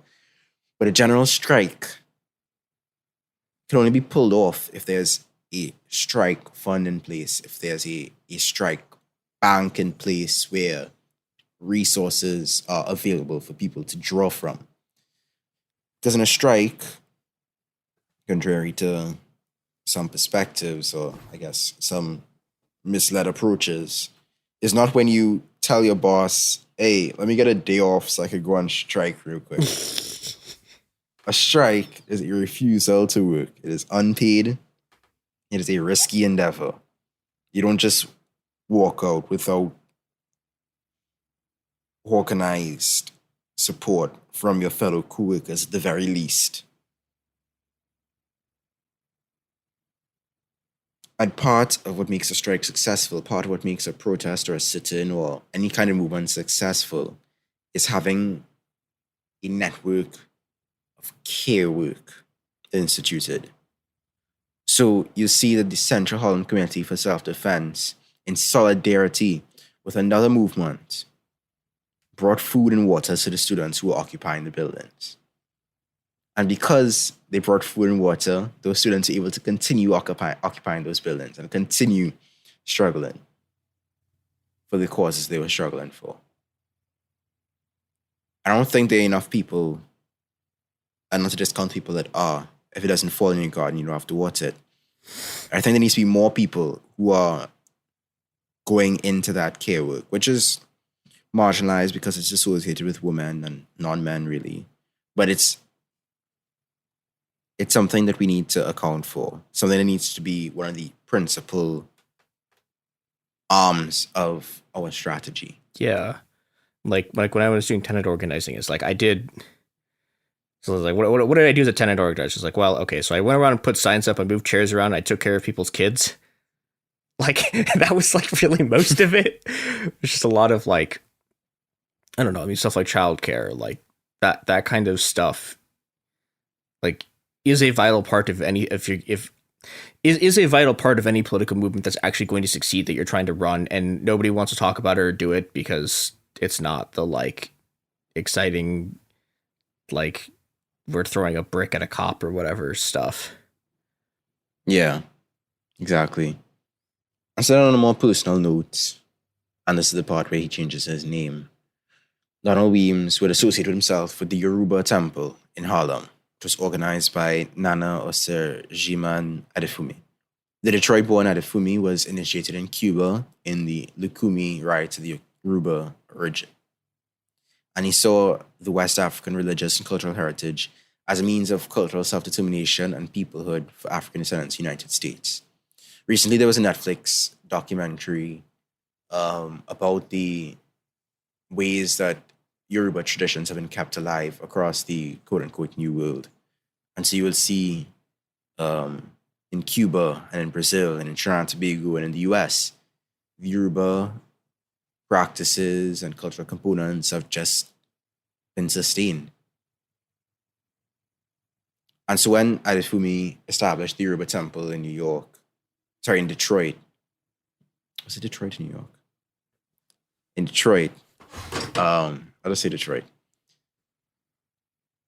He saw it as an institution a nationalistic institution meant to advance the cause of the civil rights movement and the Black liberation movement.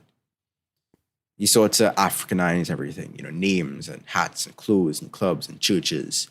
And so a lot of people in Weems' generation, and so you see people like Malcolm X adopting a new moniker. They rejected, these European names and adopted African or Arabic names. So when Weems got associated with the Yoruba temple, he would no longer be Donald Weems. He took an Ewe day name, Kouassi, meaning male born on a Sunday, and the Yoruba name Balogun, meaning warlord. And so that again ties into his whole passion for militancy, because he is basically a warlord born on a Sunday. And I don't know about you, but that's a kind of a metal name. Yeah. It's like, now, you're ready to fight. Fresh out the womb, all kind of thing. But it's pretty sick. Exactly. But, along with finding his cultural bearing in the Yoruba temple, he got his Black Power politics of revolutionary Black nationalism from the Black Power movement, the 1960s Black Power movement. They realized that, Black liberation is not possible without the overthrow of the U.S. constitutional order and capitalist economic system. And they also recognized, and a significant number of Black militants in the 1960s Black Power movement recognized, that the classical Marxism-Leninism was not a framework that they identified with. It is something that a lot of them did adopt and adapt, but it's not something that they just consumed wholesale. And I think that's honestly some nuance that is often obscured when people take this sort of blindly nostalgic approach to past movements. Because even back then, even in the early stages of the Black Power movement, there was political diversity in terms of the aims and intentions and beliefs, different perspectives, even within the same political philosophy, different approaches. The West Coast Black Panthers and the East Coast Black Panthers took different approaches. The West Coast Black Panthers were more class-focused, whereas the East Coast Black Panthers were more Pan-African in their approach, and that honestly caused a lot of tension between the two of them. Many of them were inspired, across the board, by the influence of Marxism, the Chinese and Cuban revolutions, by other national liberation movements in Africa, Asia, and the Americas, because this was a time, of course, where a lot of movements, a lot of countries were gaining independence from Britain and France and all the other colonizers. This is also a time where more and more people were building their criticisms of the racism present in the old left. And so they wanted a theoretical vehicle that gave them the self-determination, the ideological self-determination that they needed. Like, they were with the whole civil rights movement, they were fighting within it, but they wanted more than what the civil rights movement was offering. They wanted more than just civil rights within a settler colonial state. And they were not going to sit back and just be satisfied with non-violence as a way of life. A lot of them saw the civil rights movement as well as something integrationist, as something pro-assimilationist, whereas they wanted something more insurgent, more revolutionary. And so they brought together all these different things. Black nationalism and self-determination, Marxian critiques of capitalism, and a direct action approach that was, in the civil rights movement from the beginning. And so Balogun became a revolutionary. He began to read literature like the autobiography of Malcolm X and Robert F. Williams' book, Negroes with Guns. And he also learned from the leaders that surrounded him, like the leader of the SNCC and the leaders of the Black Panthers. What he recognized as someone long inspired by militancy is that Black liberation would only come about through protracted guerrilla warfare.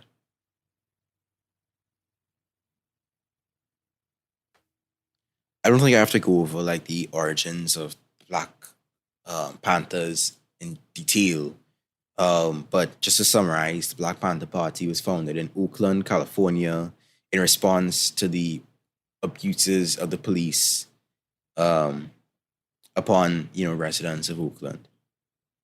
And so after Huey Newton, one of the founders of the Black Panther Party, and one of his comrades got in a shootout with the Oakland Police Department and survived, and one of the officers actually got fatally wounded, Newton basically became a national hero to all the urban Black youth who, couldn't even conceive that this guy fought the state and won. He had a small win, but he won. And so that's when you see the whole Free Huey movement kick off. Because, he was charged with Frey's murder. Frey's named the cop he shot. And Free Huey was the rallying cry, Black Power in left circles. Eventually, BPP came to New York in summer of 1968. And, people had tried to kick off a Black Panther Party in New York beforehand in 1966, but it didn't work out. So this new Black Panther Party in New York kicked off and began to build support in the hundreds.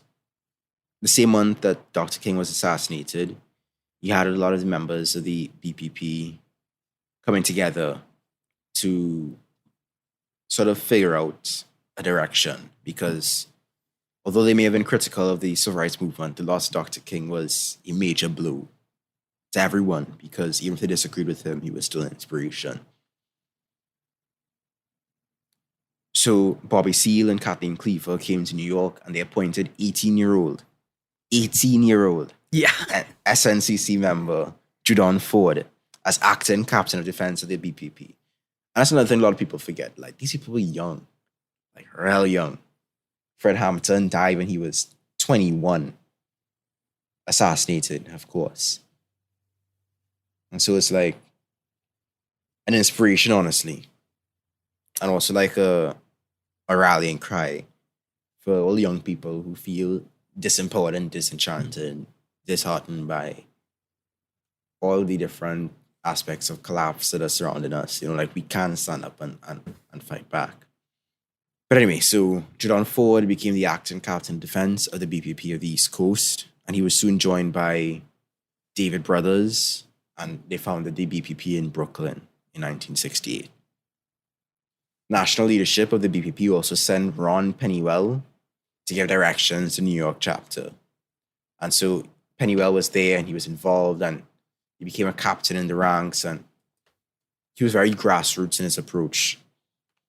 The Harlem branch of the New York chapter would be founded by Lumumba Shakur, who was the son of Malcolm X's associate Saladin Shakur.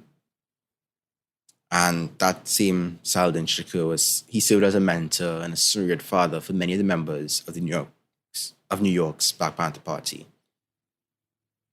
And so, all these different people and all these different groups and stuff were mixing and molding and melding and getting together. And eventually the New York chapter of the BPP would grow to become among the largest, if not the largest, in the entire organization, with approximately 500 members. So when Balagoon found out that BPP was organized in New York, he went and he joined. He felt, empowered by the Black Panther Party's 10-point program.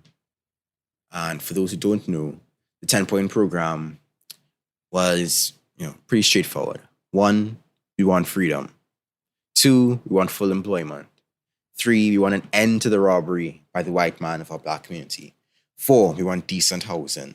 5, we want education that exposes the true nature of this decadent American society. It teaches us our true history and our role in present-day society. 6, we want Black men to be exempt from military service. 7, we want an immediate end to police brutality and murder of Black people. 8, we want freedom for all Black men held in federal, state, county, and city prisons and jails. 9, we want all Black people to be brought to trial, to be tried in a court by a jury of their peers from Black communities. Because at the time, and it still exists today, and even affected Lorenzo Irvin, You're being tried for these things. It's not a single black face in the entire jury. It's entirely white, middle class, upper class jury members. And lastly, 10. We want land, bread, housing, education, clothing, justice, and peace. And so Balagoon was drawn to this. He identified with the organization's Maoist axiom that political power comes from the barrel of the gun, and was inspired by, the ways that the Chinese Revolution inspired the Black Panther Party. However, the structure from the beginning, the structure of the Black Panther Party did pose some challenges for Balagoon, and it really only got worse from there. So the Black Panther Party was structured with the National Central Committee, the NCC, as the highest decision-making body in the entire organization across the entire country. Even though the New York chapter was the largest in the entire party, the NCC was concentrated in Oakland, which is where, the party was founded. And so most of the body was associated with people who knew Huey Newton. There was a whole chain of command, and like I said, that whole style and structure of governance became a factor in Balagoon's attraction to anti-authoritarian politics. And of course, he was not alone in being critical of the structure of the party. Don Cox, Ashanti Alston, Lorenzo Camboa Irvin, and many others would also develop similar critiques, drawing them from a similar direction. Because Balagoon had this experience organizing beforehand, and he recognized the good that, the party was doing, but he also had taken issue with how the party was structured. So when he got involved, he was ready to participate and work with oppressed Black communities and on these basic issues. For example, in September 1968, the Black Panther Party members participated in a community takeover of Lincoln Hospital, which at the time was dilapidated and disinvested and was not able to serve the predominantly Black and Latino residents of South Bronx. And so the BPP in New York would work with the Puerto Rican Young Lords and the Provisional Government of the Republic of New Africa to take over and reform the detox program at Lincoln Hospital. And that boldness, again, is so inspirational, because how many of us are willing today to just so boldly just walk in and take over these broken institutions, to put them in the hands of the community, to make them whole, powerful institutions for the people? I think we need more of that boldness. So the New York Panthers were very much involved in tenant organizing as well, which is right up Balagoon's alley. Or I guess we could call them Ratcatcher. And they were also involved in fights for community control over the school system and the police.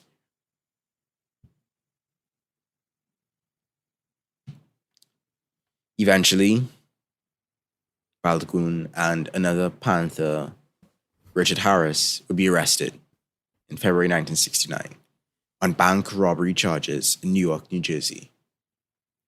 On April 2nd, 1969, less than 1 year after the founding of the New York chapter of the BPP, 21 Panther leaders and organizers, including Balagoon and Harris, were indicted. 12 arrested on conspiracy charges in a 30-count indictment. And of course, this case became known as New York Panther 21. The charges included conspiracy to bomb the New York Botanical Gardens and police stations and to assassinate police officers. And after their arrest, most of the defendants were released on $100,000 bail, but Balagoon was held without bail. So they were being charged for this claim that they were going to ambush New York police, based on the testimony of one 19-year-old Panther member, Joanne Bird, who had been beaten by the police in order to, make a statement that was favorable to the prosecution. Beaten, as in her mom pulled up to the police station to hear her daughter screaming, visibly beaten with her black eye, swollen lip, bruises on her face, everything. And so, Balagoon and, well, the other person who was being charged with this attempt to ambush the police was a guy named Odinga. And he had escaped and went underground. But Balagoon did not. Odinga ended up fleeing the United States, settling down in Algeria, and all that jazz. But Balagoon, not only was he charged with what the others were charged with, but he was separated from the others and faced charges in New Jersey while the others were in New York. And so he was put behind bars for 2 years. The other defendants were acquitted, and as a result of, all this legal battling and maneuvering, since a lot of the key organizers and leaders of the New York Black Panther Party were incarcerated, the organization was pretty badly crippled. And as were its, activities and general momentum. I think that's something that the Panther Party had to struggle with very often, having its key members, its leaders and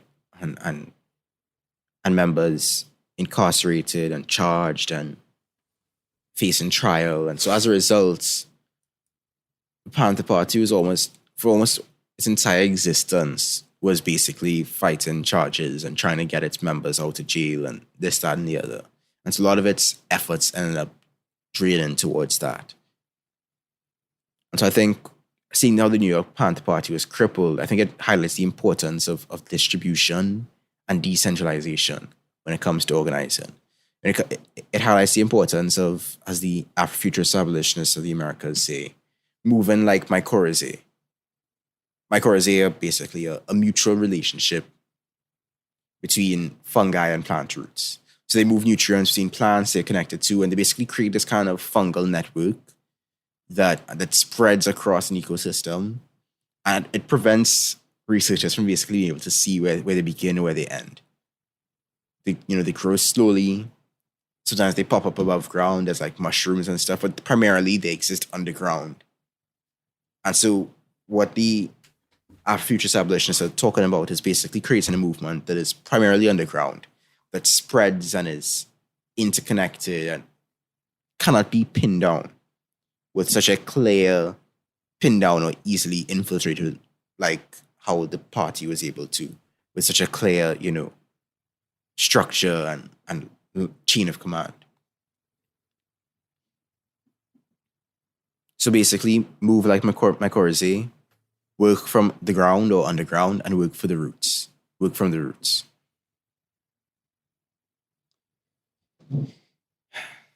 Eventually, after most of his comrades were acquitted, Balagoon pleaded guilty to the charges that he and somebody else did attempt to shoot the police officers. So then he became the only one of 21 original defendants who was actually convicted. So while that was going on, while the New York Panther 21 case was being played out, Balagoon's politics was starting to shift. Revolutionary nationalism and the democratic centralism of the party were beginning to be viewed healthy critique, I'd say. And Balagoon was starting to shift more towards anti-authoritarian politics. At the same time, while Balagoon was going through that political journey, more generally speaking, the New York Black Panther Party was beginning to feel disenchanted with how the national leadership was handling things. Like, the tension had already existed because of the differences in focus, with the New York Panthers being more Pan-African and the Oakland Panthers being more class-focused. But after one of the leaders of the Panther Party, Geronimo Pratt, had been purged from leadership for his quote-unquote counter-revolutionary behavior, tension started to build because Pratt was seen as a hero to a lot of the members of the New York Party because he had been very much he had been very much paramilitarily organized, and he had taken it upon himself to train Panther members in paramilitary tactics. And so after he was, purged from the leadership, and a few other leaders were also purged,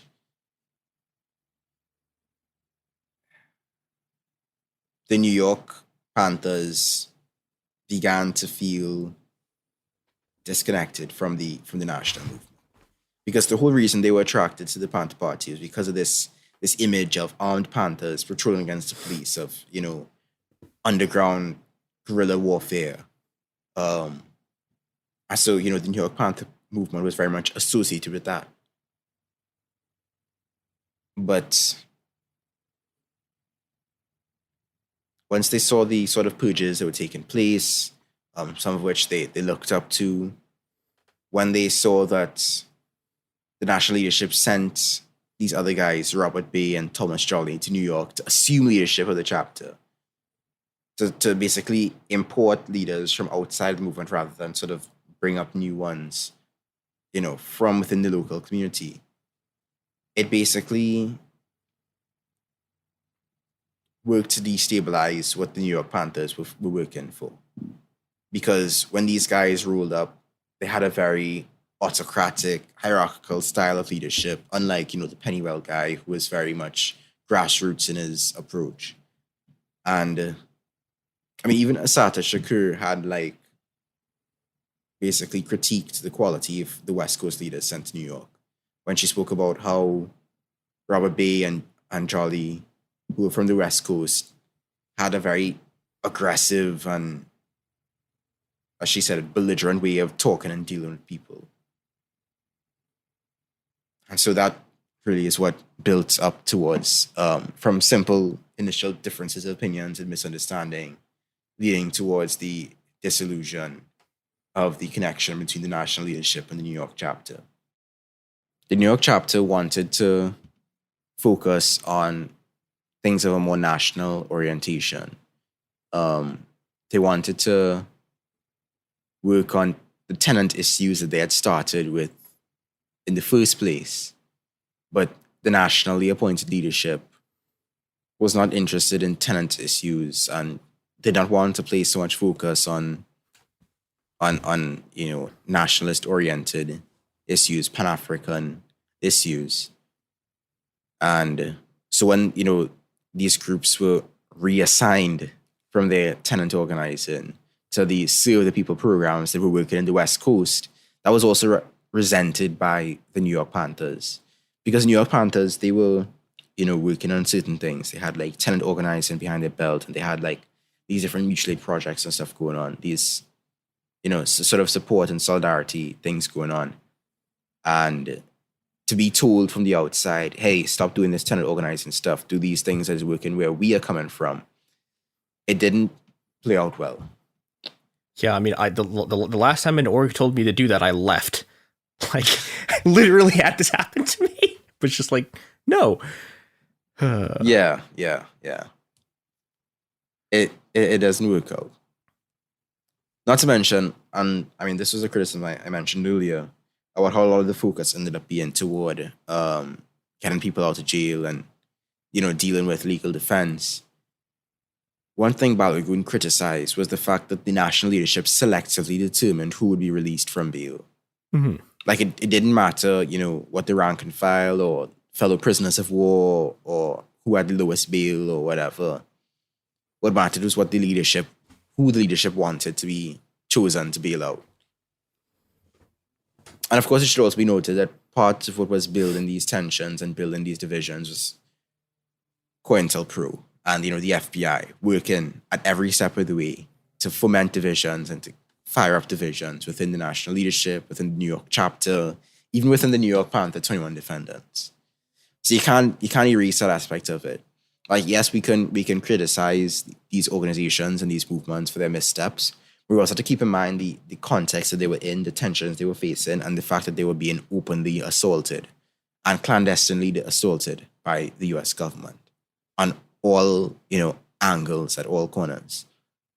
I think in some sense it's they both kind of fit together in that like if you look at what the U.S. intelligence services were good at, right? The very specific thing they'd become incredibly good at because they'd been doing it for, you know, like basically since the end of World War II, is that they were really, really good at hammering down these sort of like centralized party apparatuses. Like that's how they basically turned CPUSA from like a genuinely really powerful political movement in the 30s to like by the 50s, it's entirely run by like the FBI. And so, yeah, it's like there's this kind of mismatch here because it's like, on the one hand, you're suffering incredibly heavy repression, but then also it's like the political form that you're taking is a form that the U.S. state has gotten really, really good at fighting. So the two issues just sort of like compound each other. Exactly. And so, of course, like, it's not like the rank and file were necessarily just going to roll over and let these things happen, right? So they were trying their best to like submit these criticisms to the national leadership through the like Black Panther newspaper. But eventually, the New York Panther 21 defendants took a public position that was seen as critical of the national leadership when they sent an open letter to the Weather Underground, which they published on the 19th of January, 1971. For those who don't know, the Weather Underground was basically a bunch of white radicals who basically were trying to fight the US government by doing a bunch of bombings and fighting solidarity with national liberation movements like in Vietnam. Yeah, the stuff ranges from like pretty funny, like they kept blowing up the statue for the Haymarket Cops to like, what are you guys doing? It was a very weird organization. Yeah. Quite the characters. And so the open letter applauded the insurgent actions because, keep in mind, New York Party was very much into that militant sort of stuff. So the open letter applauded the insurgent actions of the Weather Underground and acknowledged them as part of the vanguard of the revolutionary movement in the United States. They never mentioned the national leadership of the BPP, but they also critiqued, like, kind of like a subtle sort of unspoken kind of thing, shady. They kind of threw shade, basically. They were like critical of self-proclaimed vanguard parties that abandoned the actions of the radical underground struggle and the political prisoners. I mean, that's as open as you could be without actually saying.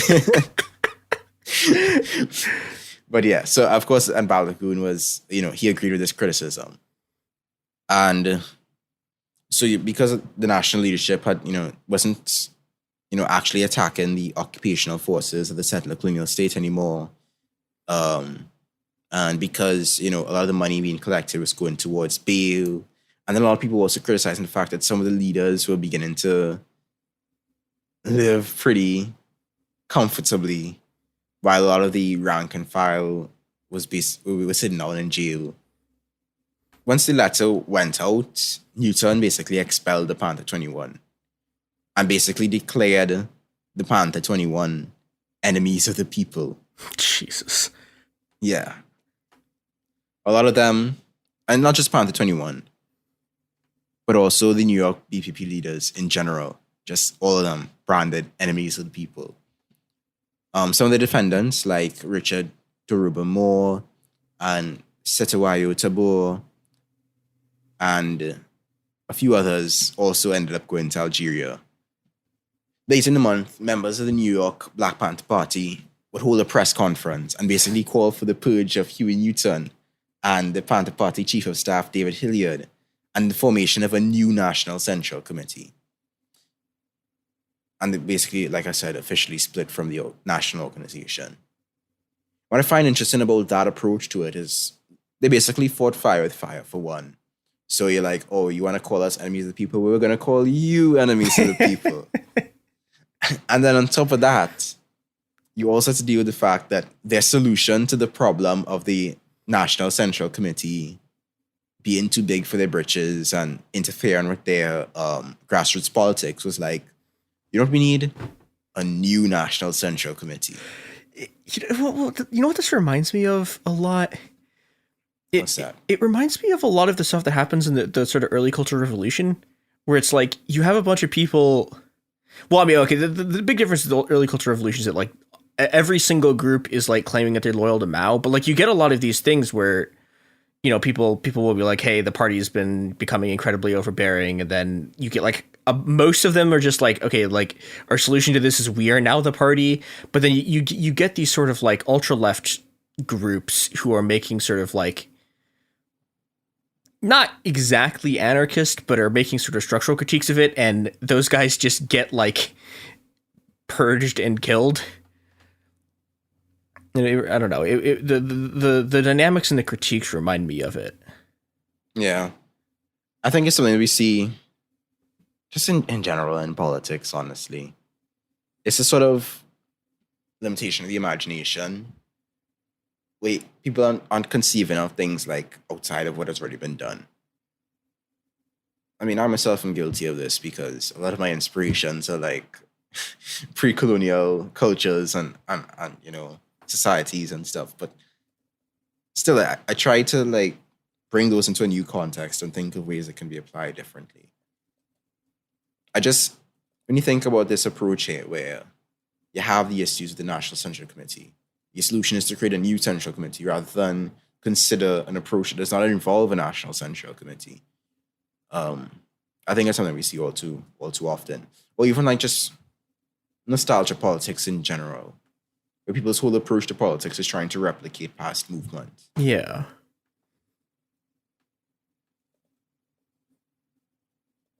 But anyway, so as you see in Balagoon's involvement, you know, well, as a child, with his parents, you know, with the Cambridge protests, with the army and his involvement in that, with the New York tenant organizing, with the Panther Party, with the Yoruba Temple, all these things helped to inform his political development. It inspired him to be part of a dynamic revolutionary movement that he respected and he loved and he trusted. But then also helped him to question the decision-making and the nature of organizations and how the structure of organizations relates to state repression. So when you're in jail, you tend to have a lot of time to think and consider. And so Balagoon wanted to sit and think and basically correct all these ideological weaknesses that are stirring in his head that basically compromised the militant liberation movement that he wanted to see liberate his people. So I conclude by saying that we must learn from the past.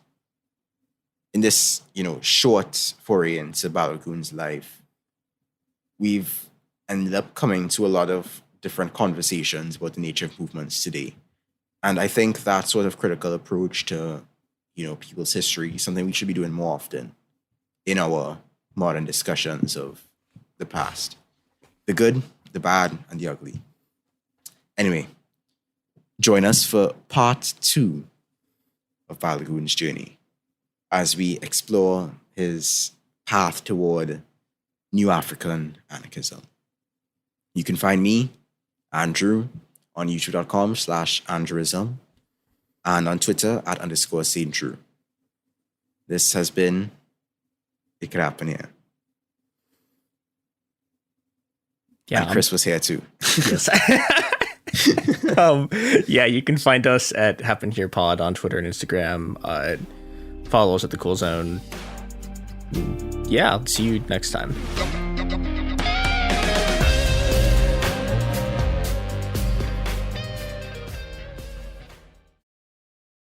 Hey everyone, it's Emily Simpson and Shane Simpson from the Legally Brunette podcast. Each week, we're bringing you true crime through a legal lens. Whether you want all the facts on the disappearance of Nancy Guthrie or you still need to wrap your head around the Diddy verdict, we're breaking it all down step by step. And we're not just lawyers, we're also husband and wife. It makes for some pretty entertaining episodes. Listen to Legally Brunette on the iHeartRadio app, Apple Podcasts, or wherever you get your podcasts. This is Ryder Strong with a podcast called The Red Weather. In 1995, my neighbor, Anna Trainer, disappeared from a commune. It was nature and trees and praying and drugs. So no, I am not your guru. And back then, I lied to everybody. They have had this case for 30 years. I'm going back to my hometown to uncover the truth. You can now binge all episodes of The Red Weather on the iHeartRadio app, Apple Podcasts, or wherever you get your podcasts. Ever feel like you're being chased by the marriage police? Welcome to Boys and Girls, the podcast where dating isn't dating. Arranged marriage is basically a reality show, except the contestants are strangers and your entire family is judging. You're sipping coffee with one maybe, grabbing dinner with another, and praying your karmic Ken or Barbie appears before your shelf life runs out. Trust me, I've been through this ancient and unshakable tradition. I jumped in hoping to find love the right way, and instead I found chaos, cringe, and comedy. And now I'm looking for healing. Boys and Girls dives into every twist and turn of the arranged marriage carousel. The meet awkward, the near misses, the heartbreak, and let's not forget all the jokes. Listen to Boys and Girls on the iHeartRadio app, Apple Podcasts, or wherever you get your podcasts. You know Roald Dahl, the writer who thought up Willy Wonka, Matilda, and the BFG. But did you know he was also a spy? Was this before he wrote his stories? It must have been. Our new podcast series, The Secret World of Roald Dahl, is a wild journey through the hidden chapters of his extraordinary, controversial life. His job was literally to seduce the wives of powerful Americans. What? And he was really good at it. You probably won't believe it either. Okay, I don't think that's true. I'm telling you, the guy was a spy. Did you know Dahl got cozy with the Roosevelts, played poker with Harry Truman, and had a long affair with a congresswoman? And then he took his talents to Hollywood, where he worked alongside Walt Disney and Alfred Hitchcock before writing a hit James Bond film. How did this secret agent wind up as the most successful children's author ever? And what darkness from his covert past seeped into the stories we read as kids? The true story is stranger than anything he ever wrote. Listen to The Secret World of Roald Dahl on the iHeartRadio app, Apple Podcasts, or wherever you get your podcasts.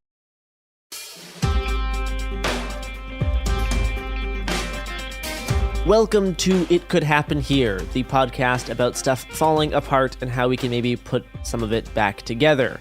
Today, I'm your host, Garrison Davis.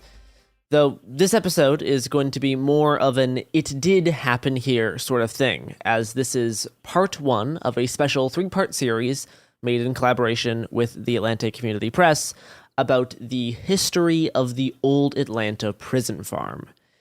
If you haven't listened to my supersized 3-hour two-part series on the Defend the Atlanta Forest movement from last May, I'd recommend you check that out just for, extra context, but it's not strictly necessary as we'll be mostly going over history for these next few episodes.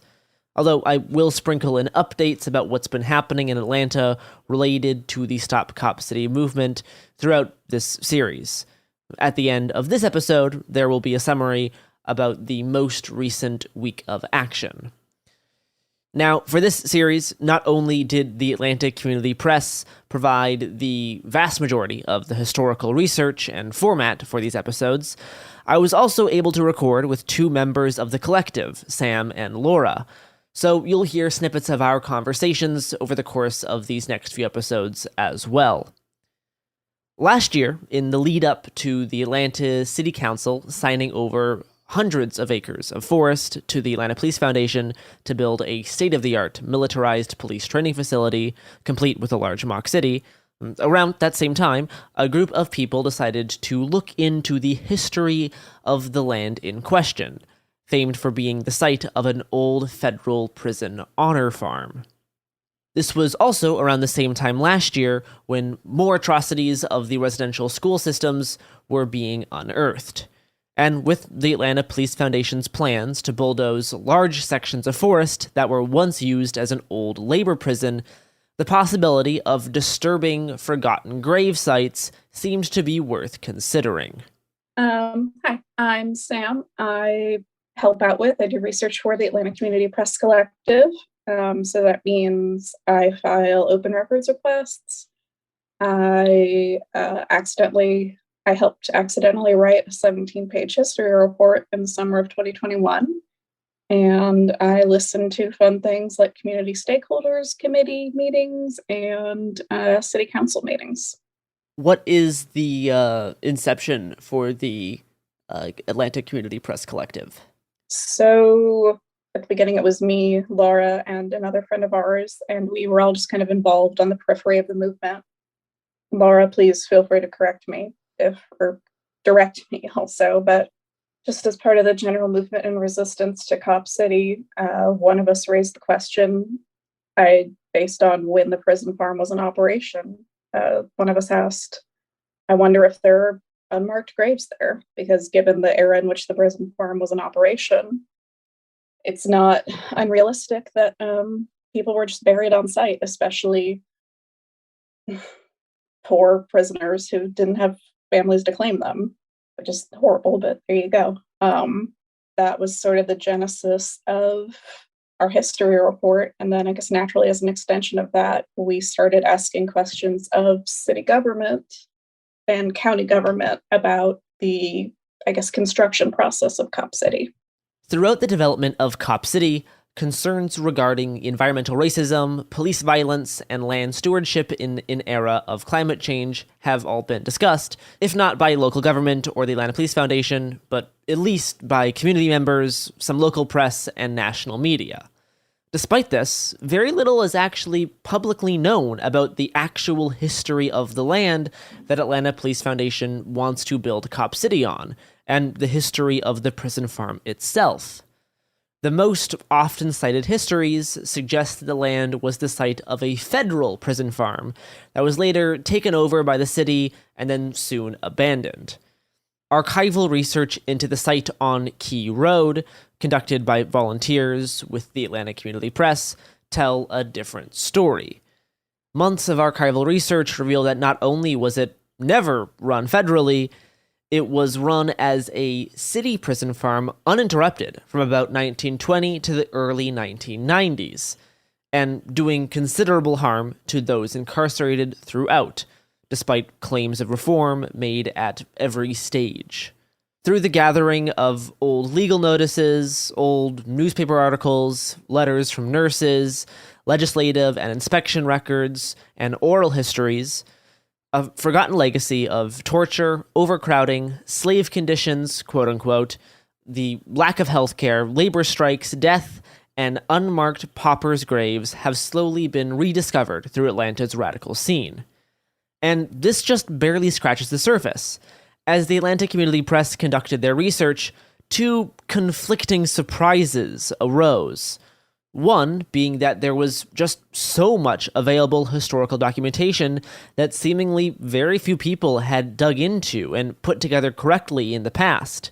And two, that there was so much information that was just missing entirely, records that were either just missing, destroyed, misfiled, or possibly were never kept in the first place. The nature of this kind of archival research is pulling on one question and then finding dozens more. With limited time and resources, you can find yourself with more questions than definitive answers. These episodes are meant to just be a brief overview of the broad strokes of this history, while also serving as a survey of the possible directions that further research can take. Many people, including an individual on the Community Stakeholder Advisory Committee for the Atlanta Public Safety Training Center, aka Cop City, have advocated that there must be responsible, in-depth investigations into the history of this land and many of its current physical attributes before any further development could take place. Catherine Nichols already laid the groundwork for such research in her 2015 thesis on the unmarked graves and burial grounds of the Brandon Indian Residential School System and the history of what took place during its operation. A three-pronged approach includes archival research, field research, and qualitative interviews with affected members of the community. This type of research will be discussed more in the third episode. However, this research would take time, and with construction and deforestation attempts proceeding at an increasing rate, the opportunity to do further on-the-ground historical research is quickly vanishing. The same policing institutions that caused so much harm are increasingly trying to physically bulldoze away centuries of history. We did not set out to write this report. We did not know, literally when we started writing this, that the Wooten Report and the Save the Old Atlanta Prison Farm campaigns proved an incorrect history. We didn't know there were more than two, frankly, prison farms. No one's wrong for not knowing about this, but we've emailed this to City Council repeatedly. Laura has done amazing, tenacious work at just making sure that every single government official involved in this project knows exactly what kind of violence they're perpetuating. Cop City is bad enough on its own, but when you have an accurate historical understanding of not just what they are building, but where they are building it, it's beyond the pale. It's beyond belief. It's disgusting. They want to build this on stolen indigenous land. They want to build this on a slave plantation. Are you kidding me? What were we out in the streets for? What are people still out in the streets for? I know they know what we're saying. I know they know who we are. I know they're listening. It's just disgusting. It's disgusting to me. Before we continue, let's talk a little bit about the idea of history. I think for a lot of people, especially white people, our engagement with history is often so distant. We keep ourselves othered, conceptualizing history as some abstract narrative, instead of the direct flesh and blood we ourselves and our systemic relations grew out of. History should be the tales and songs of joy and sorrow and pain, generational wisdom and trauma told by the people who lived it, not just a list of names and the numerical record-keeping of the structures that caused ongoing suffering, which still benefit from this abstraction. Preserving history for its own sake is all fine and good, but doing preservation with an explicit ecological and intersectional drive can be much more insightful, not to mention respectful for those who it literally happened to in the past. This perspective argues for the preservation on the basis of its material effects on people, both past and present, and to demonstrate the direct continuity of control of these structures over the people they affect, and the repeating patterns of rhetoric used to justify it. Similarly, Catherine Nichols points out in her residential school thesis that it's essential to view this type of history and these records within a full living context. Obviously, a complete consideration of context is outside the small scope of this podcast and could probably make up multiple volumes of books. The time period we'll be diving into, roughly the 1920s to present day, has been home to an unceasing trend of the criminalization of many marginalized peoples, especially Black, Indigenous, poor, disabled, and mentally ill people, which we'll see demonstrated throughout the story told here and on into the present. This criminalization of marginalized peoples coincides with institutions of power engaging in what Lauren Berlant calls the slow death.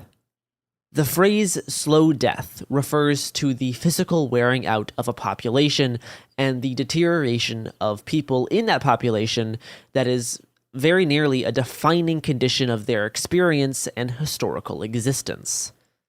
It's like a mass phenomenon of material and metaphysical restriction that typically already marginalized people face when living under capitalist or authoritative governing structures. The slow death manifests by intentionally and repeatedly subjugating people to events and conditions known to contribute to suffering, resulting in early death of those deemed less valuable by capital interests, sometimes even at their own expense, other times for the sake of profit. All that gets passed down through generations with the corresponding generational trauma that becomes a defining feature of personal and cultural identity. In the case of the prison farm, we see the slow death and living history in many forms. A swastika found in one of the bedrooms, white inmates going on strike shortly after the prison farm is racially integrated. Stokely Carmichael is held at the farm for several days on the charge of loitering at the height of the civil rights era. After Martin Luther King's assassination, donkeys from the prison farm pull his casket through town. Nurses beg for more tuberculosis tests for overcrowded prisoners. Homeless alcoholics are repeatedly cycled in and out of the system. All of these instances are similar to others, both at the time and now in present day, and reflect the racial and class dynamics at the heart of the carceral system. These same socio-political forces continue to shape the social landscape of Atlanta, whether that be through the criminalization of Atlanta's water boys, black teenagers who sell ice-cold drinks to motorists. We also see it in the ongoing eviction and housing crisis, the lack of resources in the midst of a pandemic, the continued cycling of homeless people through the prison system instead of providing humane housing, the squashing of anti-state protests, but allowance of white supremacist and anti-vax protests. All these highlight the further need for this history to be told by the people it affects, rather than the institutions responsible, which are already seeking to take hold and control the narrative surrounding this piece of land and their own history. The Police Foundation has announced its intention to build separate museums on the site dedicated to police officers, firefighters, and the labor prison that was once located there.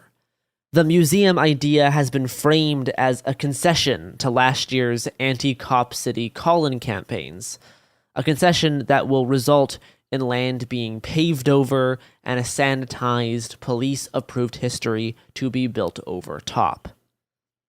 The offending institutions, like the Atlanta Police Department, the Atlanta Police Foundation, City Council and the Mayor's Office, and the media organizations which support them, try to pay lip service to the atrocities of the past as quickly as possible while retaining all of the power and then bulldozing over the forgotten history.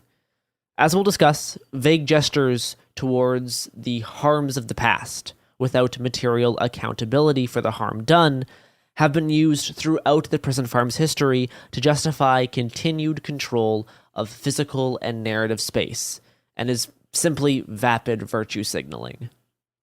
Now, before we deep dive into the prison farm itself, as a part of the intent to place the history in its full living context, it's necessary to state the land that the prison farm was built on was a thriving trade hub for Native Americans throughout the continent. Every story that takes place in quote-unquote America has grown from genocide, colonialism, broken treaties, and the division of interconnected land into individual parcels for ownership. This is part of the history and needs to be reckoned with and fully reconciled before anyone can truly be free. That extensive history is outside the scope of this episode, but we are trying to get such topics discussed on this platform with more qualified people. The most frequently cited history about this piece of land is a historical analysis of the Atlanta prison farm by Gillian Wooten of the City Planning Department, written in 1999. In it, we are told that the Key Road property was purchased in 1918 by the Bureau of Prisons and the United States federal government. It was called the Honor Farm, and federal prisoners grew crops and raised livestock to feed the population of the nearby federal penitentiary. The piece claims that the site operated until 1965, when it was then purchased by the Atlanta city government and shut down soon after. At which point the history becomes murky, as a single report of a labor strike on the land seems to contradict claims of the 1960s closing. If you just Google Old Atlanta Prison Farm, there's two things that are going to come up. There's a campaign called Save the Old Atlanta Prison Farm. And this website tells you the story of how in the early to mid 20th century, the federal government operated a prison farm in Atlanta. And then sometime in the 50s, the city of Atlanta took it over. And it links to a document written in 1999 by a person named Gillian Wooten, who I think was probably doing the best she could in 1999, given the difficulty we had in researching this in 2021. And what this commonly cited folk history, the Save the Old Atlanta Prison Farm campaign, and this more official report written by Gillian Wooten tell you is, again, that sometime in the 50s, the city bought this prison farm territory. We found nothing to support that. If our initial question was, where are the graves? Where are the bodies buried? The question we ended up asking was, well, when did the city take over the prison farm from the federal government? And we kept going back and back and back further into historical record until we eventually got to around 1911, when the city itself bought the property that would become Cop City and operated their own prison farm. And long story short, the conclusion we came to was the federal prison farm was a completely separate property, a completely separate prison system. And sometime, even though this prison farm really only shut down sometime around the early 1990s, in the course of just a few decades, we've forgotten the story of the people who were incarcerated there and the story of the prison farm, to the point where we don't even understand that it was its own thing, which is, it just makes me angry. Like, every abuse possible you can imagine happened at the prison farm, and we can't even, we've just conflated it with another prison farm where horrible things happened. Like, that's how poor custodians we've been of this history. A lot of people don't know that there were actually 3 prison farms running, all in Atlanta, essentially. One's technically 2 of them are in DeKalb. There was the U.S. Prison Farm number 1, federally run. That's the one that most people know now as an apartment complex. Sorry, I don't remember it off the top of my head. Then there's number 2, which is what people know as the quote-unquote honor farm out near Panthersville.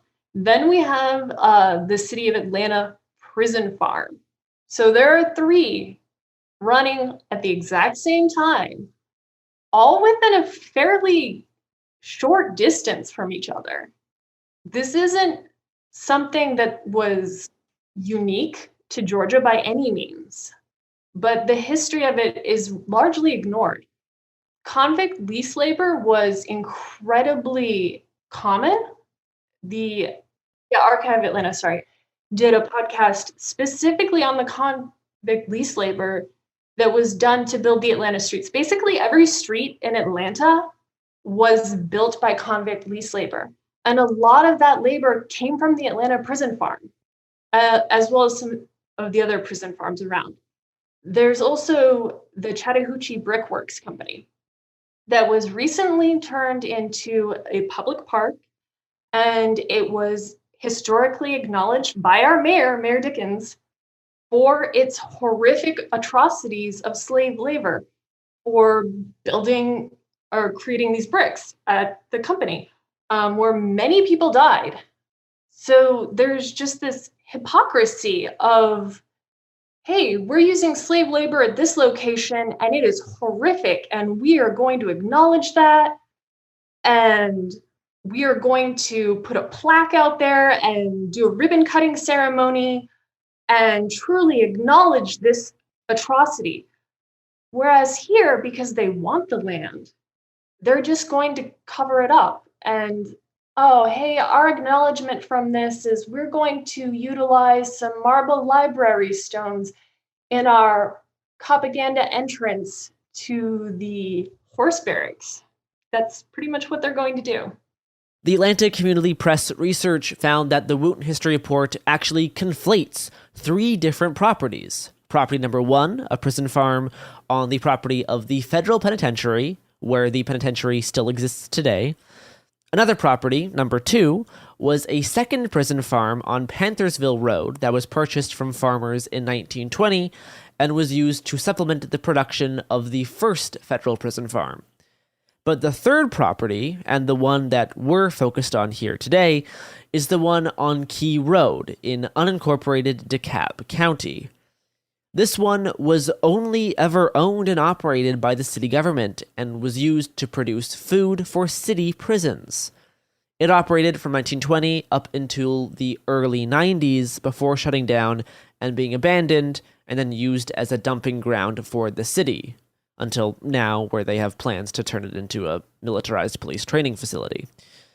After serving as a slave plantation, the Key Road property operated as a municipal dairy farm. But accusations that the farm was losing the city money, coupled with the ongoing scandals at the city jail stockade in Glenwood, opened up debates within the city government ranging from 1915 to 1920 about closing the old stockade and moving prisoners to the municipal dairy farm. The stockade was overcrowded and unprofitable, and expanding it would cost the city too much money. Meanwhile, the area it was in was developing quickly and, quote, filling up with small property owners, and the presence of the stockade is a hindrance to further development, unquote. They proposed building a park or a golf course or a school or all three on the land to cater to new residents. Meanwhile, the superintendent of prisons, T.B. Langford, who had also inexplicably been put in control of the municipal dairy in 1918, was the subject of a 1920 Atlanta Constitution piece that examined Atlanta Humane Society claims of women stockade prisoners being tied to a chair known as the bucking chair and whipped with a strap for disobedience.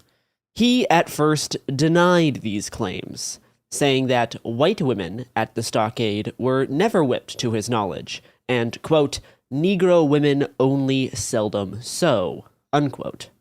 An investigation apparently disproved this, and he was ordered to stop the corporal punishment, which he argued was both good and necessary and should not be stopped because changing the course would be an admission of having done something wrong. He argued that work-shy prisoners would need to be motivated somehow. So, by the end of January 1920, Atlanta City Council passed a law banning whippings and offering a new form of punishment instead, quote, solitary confinement on a diet of bread and water, unquote. Complaints of the stockade losing money continued into April 1920, and T.B. Langford suggested moving the whole operation to the dairy farm, which he also controlled. Conveniently, Prohibition had started earlier that year, so it was suggested that the city could save a lot of money by making a new influx of prisoners work the city dairy. Moving prisoners to the dairy farm had one problem. It was not legal to build prison facilities on land outside city limits, and the Key Road property was located in unincorporated DeKalb County, despite being owned by the city of Atlanta. This problem was easily solved by City Council, who simply passed a bill making it legal to build city prison facilities on land outside the city, even outside of Fulton County. By November, the proposal to close the stockade and move the prisoners to the dairy farm was agreed upon, and from that point forward, the Key Road Municipal Dairy Farm became the Atlanta City Prison and Dairy Farm, later simplified to the Atlanta City Prison Farm. By 1925, council members were being praised for bringing in the, quote, largest number of prisoners at any one time in the past 10 years, saving the city $20 a day on the cost of feeding prisoners and increasing dairy production by 250 gallons a week, unquote.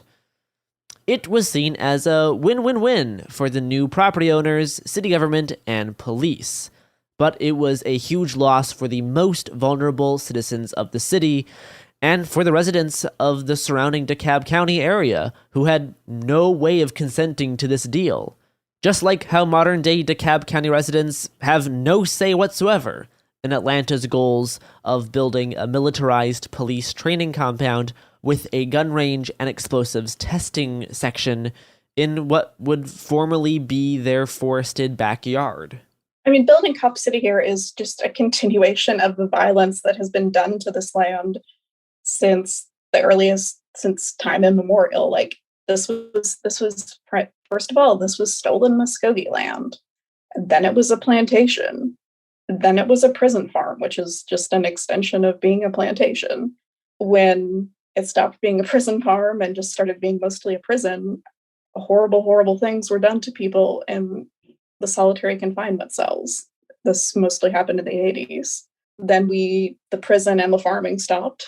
It just became a commercial dumping ground in an area of the city that already has some of the worst water quality and air quality standards in the whole metro area.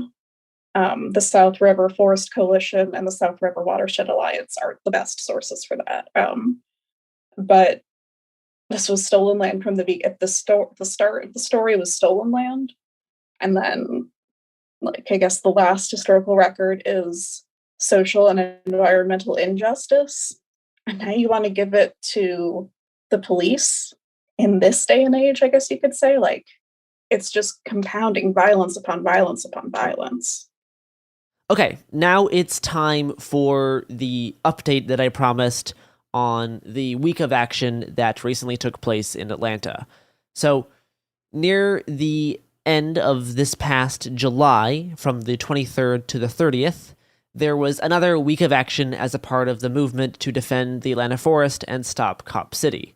Before things even kicked off, Ryan Millsap of Black Hall Movie Studios, just days before the July week of action, put up concrete barricades around the section of forest that currently operates as a public park that protests had previously gathered in. He later made an appearance alongside some bulldozers in Entrenchment Creek Park, where then said bulldozers seemingly accidentally, damaged a park gazebo. So, great work, Ryan. We just wrapped up our week of action. Obviously, we did a whole bunch of really awesome events, writers' workshops. We had multiple music festivals, daily AA meetings, medic trainings. We did Narcan training and distribution, daily meals. I personally had the fortune to attend a talk by John Lash, who was incarcerated at what is now called Metro Reentry Center, but at the time was called Metro State Prison, which is just across the street from the south end of the child prison that's on the south end of the prison farm property. This was the most well-attended week of action there has been so far, especially on the first Saturday with the first music festival. Like, as folks were leaving, like, people not at all affiliated with the forest movement beforehand were like heard about the music, like this cool music festival in the woods. They were brought in by the music festival, but then we were able to educate them on the fight to defend this forest in their neighborhood, which is like, that is the goal. That was an amazing experience. There were 3 different instances of arrests during this most recent week of action. On July 28th in Cobb County, on the north end of the Metro Atlanta area, 4 people were arrested at a noise demo outside of a contractor's residence. Police scanner audio has cops discussing charges for the people who were standing outside on public property, to include criminal trespass. And also discussed was, quote, "with the eco-terrorists happening in the county, possible domestic terrorist charges," unquote. It'll be criminal trespass. Trespass will be criminal. With the eco-terrorists happening in the county. 6111, possible charges of domestic terrorism as well. 6111, clear possible domestic terrorism as well. Can I be interrupted to 301? The 6111, it'll be negative on domestic terrorism. That last cop there called a negative on domestic terrorism. This was not the first instance of law enforcement referring to defend the Atlanta forest protesters as eco-terrorists. On July 26th, 6 people were arrested near the ruins of the old prison farm for criminal trespassing, seemingly just for hanging out in the prison farm area, which has been a well-known urban exploration hangout spot for decades. These people were just taken to jail for being there. In the bail hearing, the judge said that he didn't even know why they got arrested. They were soon released with signature bonds for all. And then on Friday, July 29th, 7 people were arrested at a noise demo at a Brassfield and Gorey construction site. Currently, Brassfield and Gorey is the lead contractor for the Cop City project. The site was on Georgia State University property, though Atlanta Police Department responded as well. Unicorn Riot footage shows people making a loop through the building and chanting before a construction worker aggressively shoves one protester out of the doorway. Here's some police scanner audio. Unit 3, they're saying that no one's in the building now, protester-wise, but they were inside the building, so they all need to be ID'd and CT'd. Receive. Can you advise on a number? Approximately 15. Okay. 7349. Go ahead. Okay, if you still got eyes on the people walking away, can you snap some pictures? I'm on the way up there in case they're gone before I get there. They're inside the building, so, that's grounds for CT, so we can stop instead of just taking pictures. Unit 3, that's affirmative. If we can stop and detain, please copy. APD Homeland and Zone 3 is en route to provide support at that location. Coming up on the location now. Copy that. Atlanta police stated that no property damage was done beyond a bucket being kicked, and yet 7 people are facing a slate of felony charges. Yeah, the major says Homeland's en route, so no property destruction, nobody assaulted, nothing. That was a problem there, but they walked in and kicked over a bucket, but that was it, but nothing bad. Copy, they kicked the bucket. Thank you, sir. One person was hospitalized due to broken ribs sustained during their arrest. For the first 9 hours after the arrests, police refused to give jail support the location or contact info for where the arrestees were being sent. The following Tuesday night, everyone was finally released on posted bond. And with that wraps up part 1 of the 3-part series for the history of the old Atlanta prison farm. Before I close out, I do want to plug the Atlanta Solidarity Fund at atlsolidarity.org. That helps protesters with bail and legal stuff, so donate to that if you have the means. Also, in the description, I'm going to leave that link. Also, the link for the Atlanta Community Press history report that they published last year. That will also be in the description below. Thanks for listening. Check out Atlanta Community Press on Twitter or their website. See you on the other side.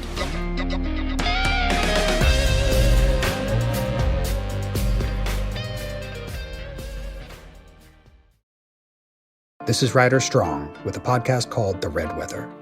In 1995, my neighbor, Anna Trainer, disappeared from a commune. It was nature and trees and praying and drugs. So no, I am not your guru. And back then, I lied to everybody. They have had this case for 30 years. I'm going back to my hometown to uncover the truth. You can now binge all episodes of The Red Weather on the iHeartRadio app, Apple Podcasts, or wherever you get your podcasts.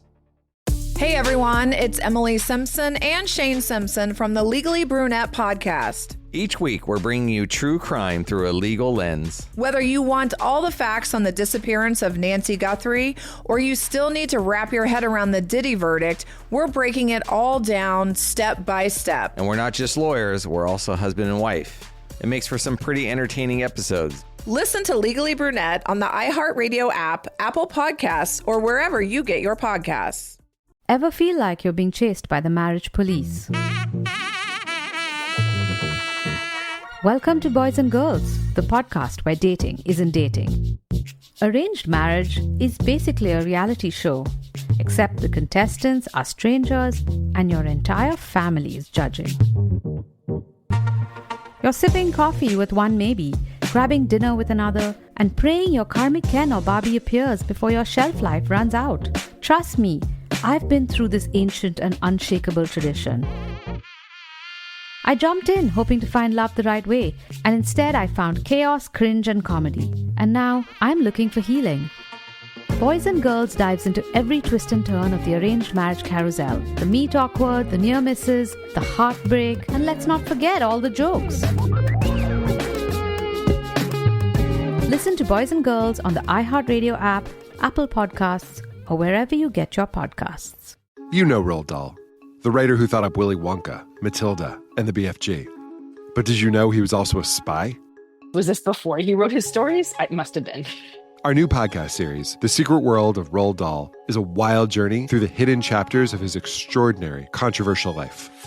His job was literally to seduce the wives of powerful Americans. What? And he was really good at it. You probably won't believe it either. Okay, I don't think that's true. I'm telling you, the guy was a spy. Did you know Dahl got cozy with the Roosevelts, played poker with Harry Truman, and had a long affair with a congresswoman? And then he took his talents to Hollywood, where he worked alongside Walt Disney and Alfred Hitchcock before writing a hit James Bond film. How did this secret agent wind up as the most successful children's author ever? And what darkness from his covert past seeped into the stories we read as kids? The true story is stranger than anything he ever wrote. Listen to The Secret World of Roald Dahl on the iHeartRadio app, Apple Podcasts, or wherever you get your podcasts.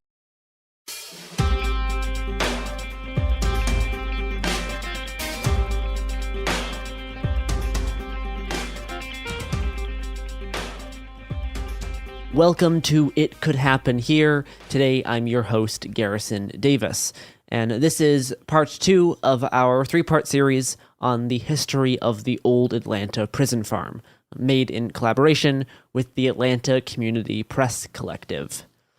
Last episode, I talked about how one of the initial motivations for running a city prison farm was to save money on the project of incarceration, or perhaps even start generating money. This remained the case throughout its existence, though exactly how well it performed at that was often questioned. Use of prison or slave labor for government projects was not a new concept in Atlanta, though. Around the time of its incorporation in the mid-19th century, the city of Atlanta's population was around 1/5 enslaved persons. City Hall itself, along with many other iconic buildings and roads, was built using convict lease labor from the Chattahoochee Brickworks, notorious for its brutal conditions, and was owned by a former Atlanta mayor. The city prison farm produced various crops, livestock, and dairy, but it also provided workers for other city projects. In 1946, Superintendent H.H. Gibson bragged that he was cutting the city prison food budget in half, as well as, quote, furnishing the city 11,961 man-days of work on city streets by prisoners, unquote, within a 6-month period. In 1939, they began saving further money on incarceration by getting the women prisoners to make the new uniforms, adding that, quote, the city can buy better materials because the labor is free, unquote. They attempted to incentivize overtime work by offering, quote, extra credit for each hour of overtime worked for reduced sentences. The prisoners were forced to build some of their own cages as well. In 1944, one of the older prison buildings was designated for use as a hospital for people with venereal diseases. That meant that prisoners would need a new building, and they had to build it themselves. Quote, most of the work was done with prison labor, with the city providing the materials, unquote. They were also responsible for the cleaning and maintenance of the buildings in order to pass health inspection. According to an Atlanta Constitution article, quote, the dormitory, scrubbed daily by men and women whose drunkenness and traffic violations placed them behind a mop or a tractor for an average 15-day stay, won a 94 health rating. In 1958, prisoners were even made to rescue a guard's furniture from a fire. By the 1970s, the farm provided more than half the food and dairy products for inmates in city detention centers. By the 1980s, the prison farm had stopped growing crops, but still provided 42% of the pork and beef eaten by the prisoners, both at the farm and at the city jail. The work heavily subsidized city operations and was considered crucial. H.H. Gibson, the head of the prison farm in 1945, said, quote, idleness is the root of all evil in prison management. To be completely exempt from work, a prisoner should be minus both arms and both legs, unquote. In the Courier-Journal article where he makes those claims, the publication also accepts Gibson's claims that he, quote, took care to see the guards do not overwork prisoners, and that the guards are not permitted to strike or even curse prisoners, unquote. And this would, of course, be later proven very much untrue. White guards were known to send black women to a less occupied area, supposedly to do extra work, but upon arrival, the prisoners would be raped by the guards. If they refused, they were, quote, given a hard way to go, unquote. These same guards had the power to assign extra work to prisoners. This was supposed to have been fixed several years earlier with the hiring of a black woman guard, but according to the Pittsburgh Courier, she was, quote, only a matron in name. The white guards continued to supervise the colored women inmates, unquote. The same statement details a beating with a broom handle. It claims that black women were forced to farm in the rain, while white women were allowed to stay inside and read newspapers, and called for further investigations.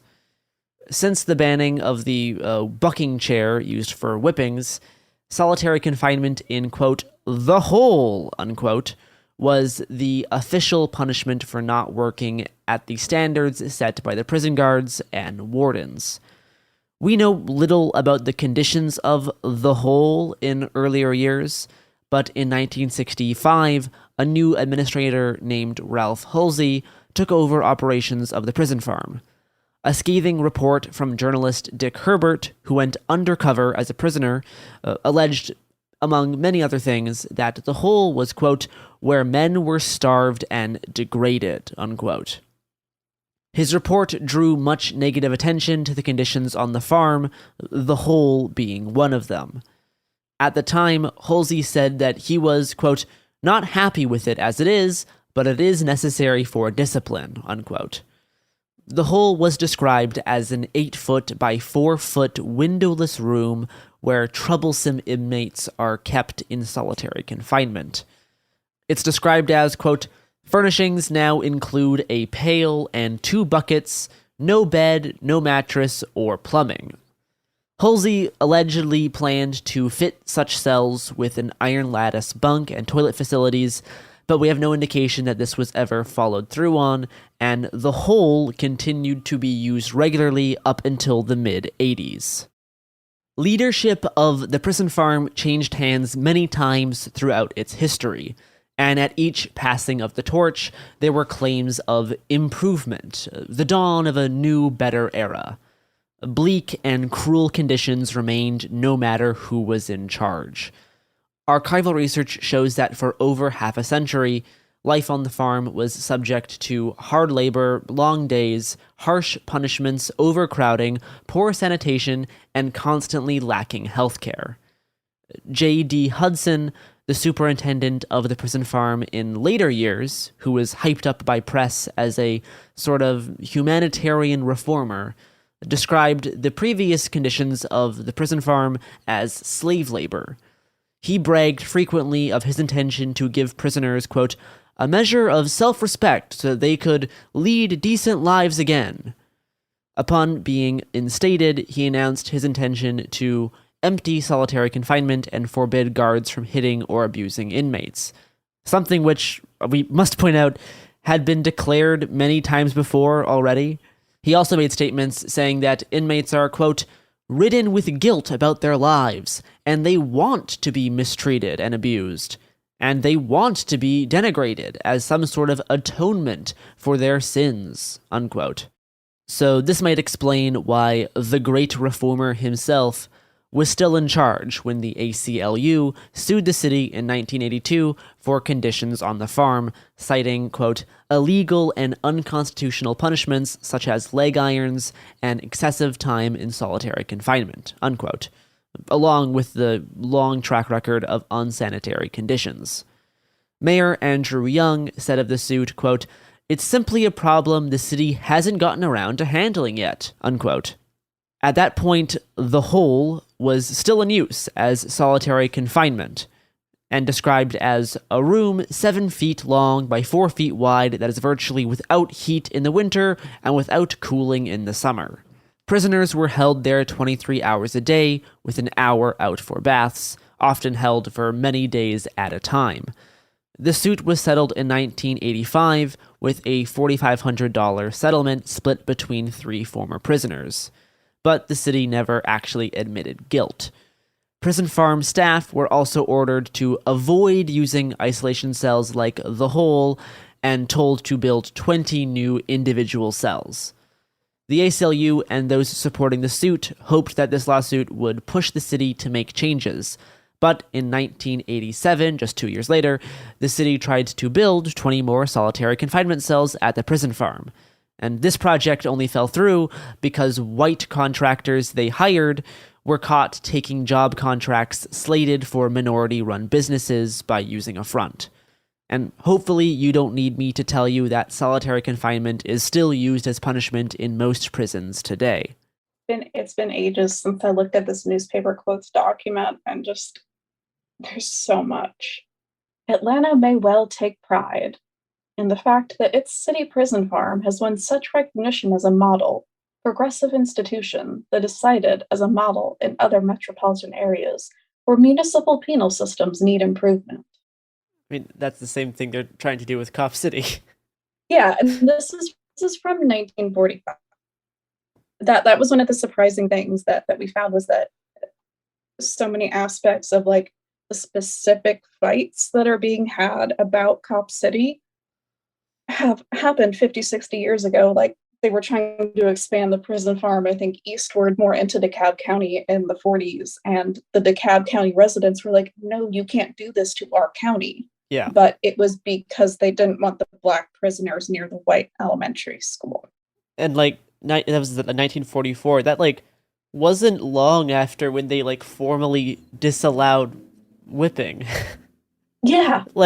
That's like, obviously they're still doing brutal stuff in terms of like solitary and other forms of torture and rape, but like posing it as this like model facility is like, you just got in trouble like a few years previous for like whipping all of your prisoners, tying people down to a chair. Like, and then one of my favorites, guards shoot 2 women prisoners while firing vainly at each other. I can't remember if we put that one in the article or not, but 2 prison guards were shooting at each other because they were, I don't know, cranky or whatever, and ended up just like shooting 2 prisoners instead. Inside the report from last year on the history of the prison farm, there's like almost like 100 citations and a whole bunch of background stuff. How, once you kind of had this question of like, is there unmarked graves at this site? How can we go about researching it? What were the kind of techniques and things you used to gather all of this information? And then let alone like, how did you start sorting through all of that to pick out, you know, which seems more credible than others? You know, there's a lot of conflicting history in some regards. So what was like the whole entire research process like? Because looking at just the list of citations, it is a little overwhelming. Yes, it's very overwhelming. So our other co-author and Laura, they did so much of the research. Like, I have to give enormous props to them. Like, they even made a couple trips to things like the state archives, which are slightly south of the city, I think. Kind of snuck into a university library, because a lot of these like in-person resources were still closed at the time due to COVID restrictions. A lot of them are open now, unfortunately. So like, we have a huge document of just like newspaper quotes. A big source for us were historical newspaper articles, mostly because we initially started looking for official documents. Yeah. This was a public entity. The city is required to keep records. And what we found was just a huge dearth of them. And most of the articles that are not articles, but like official documents that are still around, are housed in a really great collection at Georgia State University in downtown. But a lot of those things they're just fairly limited, or if they're like year-to-year reports, it's like, oh, here's one from the 50s, here's one from the 60s. There's no consistent documentation available. So then we went to public record, which was newspaper articles. And oh my God, there are so many newspaper articles about the prison farm. I never want to read a newspaper again. And we kind of used things that happened at the prison farm that were noteworthy enough to make it into the newspaper to, I guess you could say, guide what the biggest beats in the history of the prison farm were. And that kind of led us to what was something that we didn't know when we started our research, which was just how poorly or just how mangled the history of the prison farm has become. This land at approximately 1975 started becoming a police training academy. So there has been some sort of police training facility on this land since approximately 1975. There was even a slight version of a mock city in the 80s. They had an intersection that was for training, for urban encounters, if you will. So this is the kind of information that we're digging to try to find the history. We're literally seeing legal notices in the newspaper, so advertisements. And this is how we're piecing this information together. When the pandemic hit in 2020, for the first time in recent memory, there was a large-scale public discussion on how the structure of the prison system is detrimental to the health of incarcerated persons. Public health experts advocated that the best way to limit the spread of disease is simply to have less people in prison. We'll talk more about COVID's impact on prison populations in a bit, but first, let's note how overcrowding and lack of medical treatment in prisons, leading to disastrous and deadly health outcomes, is no new issue. When Dick Herbert went into the Atlanta prison farm undercover for the Atlanta Journal-Constitution in 1965, one of his main findings was, quote, non-existent medical treatment. He reported, quote, tubercular, coughing, sickly men waiting to die, society's discards, herded into an unwashed stockade, only to be turned out again without even a smattering of help, unquote. This was the case from the early days of the prison farm and remained the case for long after. Already by 1938, the prison farm was described by Mayor Hartsfield as an ungodly mess and was likely facing issues with communicable diseases, as evidenced by a call for, quote, separate hospital wards for diseased prisoners, unquote. But it took city council until 1941 to even, quote, study a proposal to equip the new building nearing completion for a 500-bed emergency hospital, unquote.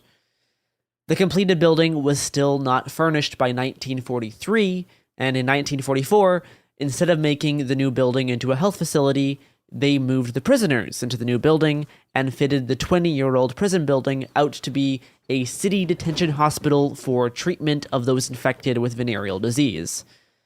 And then, rather than be used as a hospital ward for the prison farm, it was then used to treat venereal disease patients from throughout the city. This was expected to, quote, meet demand for years to come, but by 1945, there were already calls to close the entire prison farm and convert the whole thing into a venereal disease quarantine clinic due to an increasing load. Obviously, those calls were never adopted, and the prison farm remained in operation. In a grossly recursive mirror of the present, in an October 1st, 1957 edition of the Atlanta Constitution, a, quote, Asian flu outbreak prompted the immediate release of, quote, any person who is ill and who has a home to return to, unquote. Even this was qualified, though. H.H. Gibson, who was heading the prison at the time, said that only some of those who had been convicted of just light infractions would be released. He also said that older men with a history of tuberculosis would be released due to the risk of their contracting pneumonia. Quoting Gibson, quote, none of the men who had temperatures of 101 or more were released. Some of these older men have no places to go, and if we released them with a possible case of flu and higher temperature, chances are we would find them dead in the woods or somewhere a day later," unquote. There was no mention of efforts to mitigate spread within the prison farm facility, and the fate of those who were forced to stay is unknown to us at the present moment. In December of 1957, the DeKalb County Grand Jury presented findings from an investigation that found that the prison farm was severely lacking in healthcare. They advised that a building should be provided so that prisoners who are ill can be held aside from the ones who are not sick, meaning that in the 20 years since this was first proposed, it had still not been implemented. They recommended that prisoners who were sick be given examinations and a record to be kept of those prisoners, and the prison farm should, quote, employ a proper nursing staff, unquote. Their final recommendation was that, quote, some sort of sick quarters should be put into effect so prisoners who are ill can be held aside from the ones who are not sick, unquote. The implication from these recommendations, of course, is that none of these practices were in place at the time of investigation. A year later, in November of 1958, a second DeKalb grand jury, quote, found fault with its medical facilities along with the lack of fire safeguards in the prison farm. Of course, thanks to Dick Herbert's undercover investigation for the Atlanta Journal-Constitution, we now know that by 1965, nearly 10 years later, medical treatment was still found to be non-existent at the prison farm. And by 1967, a prisoner, quote, with a record of hospitalization for tuberculosis and heart trouble, collapsed and died, unquote. Despite the order that medical records for sick patients be kept, there was no record on file that this patient had ever seen the doctor. Recorded sections from a meeting between the prison farm and the Department of Prisons indicate that they planned to hire a full-time registered nurse in 1972 to assist the on-site doctor. Other plans included tests for tuberculosis, Pap tests for female prisoners, and basic height, weight, and blood tests. They also indicated that they were not currently providing vision, hearing, or dental care. An Atlanta Voice article from 1973 claims there are, quote-unquote, new improvements in this area, with the, quote, employment of a physician and 2 nurses, a detoxification program for alcoholics, health tests, and a humane approach to prisoner problems, unquote. But by 1976, we still see such things being raised as simply proposals. An inter-office communication at Grady Memorial Hospital states the need for, quote, a nurse clinician to be hired by Grady and paid by the state under contract to provide screening and triage services on site and referral, when appropriate, to Grady Hospital. One of them suggests entering this contract for reasons that it will generate $125,000 in income and, quote, minimize public criticisms of inadequate health care for prisoners, unquote. It also states that currently prisoners, quote, get only crisis-oriented emergency care. A May 1976 Community Relations Commission report indicates that many of the healthcare issues are caused by the reluctance of guards to respond to prisoner complaints and, quote, brutality at Grady Hospital by Atlanta police officers, unquote. Another proposal from Grady 1 month later suggests that rather than hiring a nurse specifically for the prison farm, they use a nurse from the central referral office to act as a liaison with non-clinical personnel at each of the 8 detention centers in the city and give recommendations over the phone. They note that this would save the prison thousands of dollars a year. A 1977 letter from Shirley Millwood, a nurse at Grady Hospital, indicates that prisoners were still being transported to Grady for the administration of medication, and that even that was not often done. One of her patients was supposed to be brought in every day for medication, but Millwood claimed, quote, the jail personnel have not complied. The patient had been experiencing chest pain and shortness of breath all afternoon, but was not brought in until 10:30 p.m. Quote, I feel that this is negligent on their part. and it is certainly detrimental to our patients. If something happens to this patient, will the jail be liable for the problems that result from him not being properly medicated?" Unquote. In an undated document entitled Health Program, City of Atlanta Prison Farm, pulled from the same archival collection as the other Grady Hospital records, does indicate that since 1971, a doctor is on site 5 days a week for 1 hour each day, and a nurse is on duty 24 hours a day. It states that wherever feasible, treatment should be done on the prison farm property, but lays out several procedures to follow for serious medical emergencies, usually involving transportation to Grady Hospital. However, it points out that, quote, unattended heart attacks, poison, or suicide, overdose cases, and heroin withdrawal in jail frequently occur. The report also says that in the case of public intoxication, quote, minor medical skill and routine capacity in easing interpersonal tensions can reduce difficulty for arresting officers, reduce the arrests needed, and initiate more constructive routing than directly to jail, unquote. The report points out that in diabetic patients, their convulsions and the similar smell of their breath to acetone can lead to incorrect conclusions with permanent health effects. It also mentions that delirium tremens, a condition associated with withdrawal of alcohol and other substances, can, quote, endanger an inmate's life and more than one has died, unquote. Without proper health care or separation of sick and healthy prisoners, and in the midst of a decades-long tuberculosis epidemic, overcrowding would certainly be a major contributing factor to sickness and death in prison scenarios. Archival research found that overcrowding was a recurring complaint throughout the over half-century of the prison farm's existence, despite frequent expansions, often motivated by the overcrowding in the first place. Overcrowding is a common occurrence in prisons and jails throughout the country. A longitudinal study by the Vera Institute of Justice found that, quote, as jail populations have exceeded capacity, county policymakers have turned to jail expansion rather than alternatives to incarceration. In some cases, decision makers also argue that replacing older facilities will provide safer living and working conditions for the increasing numbers of people in the jail, unquote.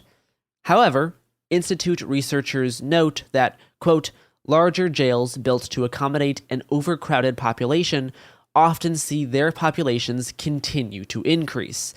This is because expansion alone fails to address the root causes of overcrowding, leaving in place the very policies and practices that drove the jail's population increase in the first place. Indeed, there is a risk that the existence of a larger jail with more beds may reduce the incentive to make policy changes that address the factors driving overcrowding due to the temporary relief expansion provides, unquote. This is precisely what we see play out here in the case of the old prison farm, and in fact is still an ongoing issue in Atlanta area incarceration systems today.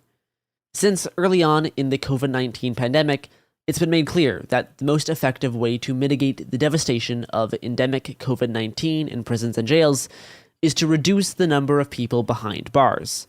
And wow, perhaps that would be a good idea in general, not even related to this specific pandemic. The United States locks up a larger portion of its population than any other nation in the world, and just the state of Georgia has the fourth largest incarceration rate in the entire world if you compare individual U.S. states to all other entire countries. Throughout 2020, only 3 states, New Jersey, California, and North Carolina, released a significant number of incarcerated people from prisons. Parole boards also approved fewer releases in the first year of the pandemic compared to the year prior. The response of governments was so bad that, in total, 10% fewer people were released in prisons and jails in 2020 compared to 2019. As a result, at the end of the first year of the pandemic, 19 state prison systems were at 90% capacity or higher. Incarcerated people are infected by the coronavirus at a rate more than 5 times higher than the nation's overall rate, according to research reported in the Journal of the American Medical Association from July of 2020. The reported death rate of inmates, 39 deaths per 100,000, is also much higher than the national rate of 29 deaths per 100,000. As of April 16th, 2021, more than 661,000 incarcerated people and staff have been infected with coronavirus, and at least 2,990 have died, according to the New York Times. And getting data more recent than that is actually almost impossible, because many carceral agencies have simply stopped collecting and releasing information. The number of infections and deaths is likely even higher than the reported number because jails and prisons are conducting limited testing on incarcerated people. Many facilities won't test incarcerated people who die after showing symptoms of COVID-19. A lack of data reporting by carceral agencies has prevented the public from being able to understand the full impact of the pandemic on incarcerated persons. Organizations like the UCLA Law COVID-19 Behind Bars Project, the Marshall Project, and the COVID Prison Project have been working to collect data and information as there's been a lack of transparency from agencies in providing adequate or correct data on the number of cases, safety protocols, and deaths within their jails and prisons. Many states' Department of Corrections rolled back or stopped reporting their COVID-19 data altogether in the summer of 2021, during the Delta variant surge and way before the Omicron wave that hit last winter. For example, in Georgia, the Georgia Department of Corrections has not reported any new COVID deaths since March 14th, 2021, and last year halted all public reporting data. Among all the correctional systems in the United States, the Georgia Department of Corrections has the second highest case fatality rate, or percentage of those people who have reported infections and later die. So this has been a problem in Georgia for a long time, whether that be with the old Atlanta prison farm or the current day jails, prisons, and penitentiaries. I'm going to close out this episode with this little tidbit from one of the conversations I had with members of the Atlanta Community Press Collective.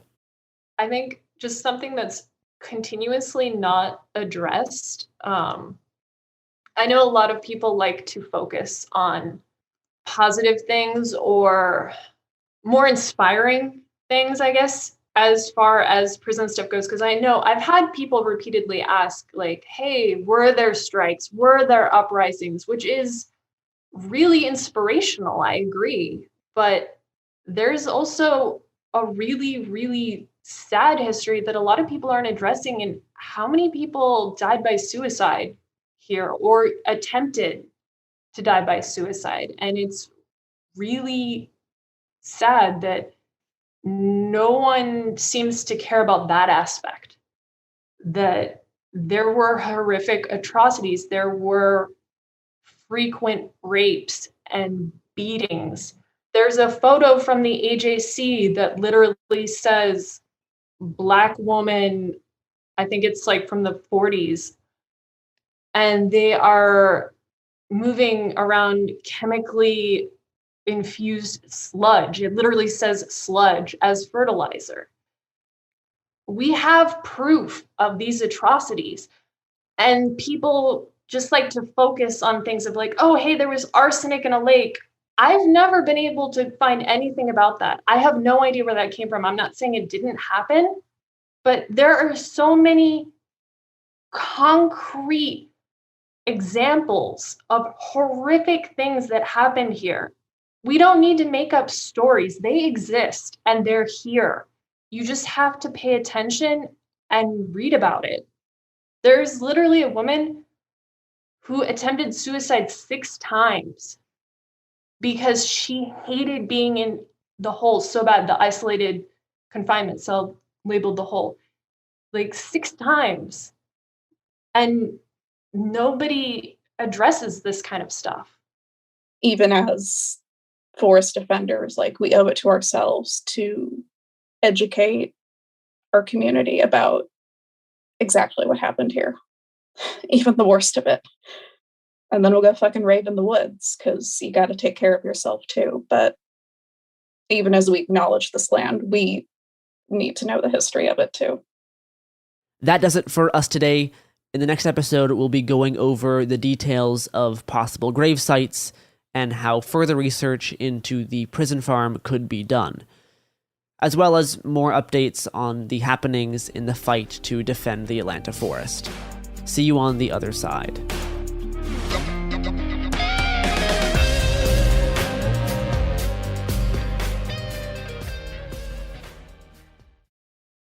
This is Ryder Strong with a podcast called The Red Weather. In 1995, my neighbor, Anna Trainer, disappeared from a commune. It was nature and trees and praying and drugs. So no, I am not your guru. And back then, I lied to everybody. They have had this case for 30 years. I'm going back to my hometown to uncover the truth. You can now binge all episodes of The Red Weather on the iHeartRadio app, Apple Podcasts, or wherever you get your podcasts. Hey everyone, it's Emily Simpson and Shane Simpson from the Legally Brunette podcast. Each week, we're bringing you true crime through a legal lens. Whether you want all the facts on the disappearance of Nancy Guthrie, or you still need to wrap your head around the Diddy verdict, we're breaking it all down step by step. And we're not just lawyers, we're also husband and wife. It makes for some pretty entertaining episodes. Listen to Legally Brunette on the iHeartRadio app, Apple Podcasts, or wherever you get your podcasts. Ever feel like you're being chased by the marriage police? Welcome to Boys and Girls, the podcast where dating isn't dating. Arranged marriage is basically a reality show, except the contestants are strangers and your entire family is judging. You're sipping coffee with one maybe, grabbing dinner with another, and praying your karmic Ken or Barbie appears before your shelf life runs out. Trust me, I've been through this ancient and unshakable tradition. I jumped in hoping to find love the right way, and instead I found chaos, cringe, and comedy. And now I'm looking for healing. Boys and Girls dives into every twist and turn of the arranged marriage carousel. The meet awkward, the near misses, the heartbreak, and let's not forget all the jokes. Listen to Boys and Girls on the iHeartRadio app, Apple Podcasts, or wherever you get your podcasts. You know Roald Dahl, the writer who thought up Willy Wonka, Matilda, and the BFG. But did you know he was also a spy? Was this before he wrote his stories? It must have been. Our new podcast series, The Secret World of Roald Dahl, is a wild journey through the hidden chapters of his extraordinary, controversial life. His job was literally to seduce the wives of powerful Americans. What? And he was really good at it. You probably won't believe it either. Okay, I don't think that's true. I'm telling you, the guy was a spy. Did you know Dahl got cozy with the Roosevelts, played poker with Harry Truman, and had a long affair with a congresswoman? And then he took his talents to Hollywood, where he worked alongside Walt Disney and Alfred Hitchcock before writing a hit James Bond film. How did this secret agent wind up as the most successful children's author ever? And what darkness from his covert past seeped into the stories we read as kids? The true story is stranger than anything he ever wrote. Listen to The Secret World of Roald Dahl on the iHeartRadio app, Apple Podcasts, or wherever you get your podcasts.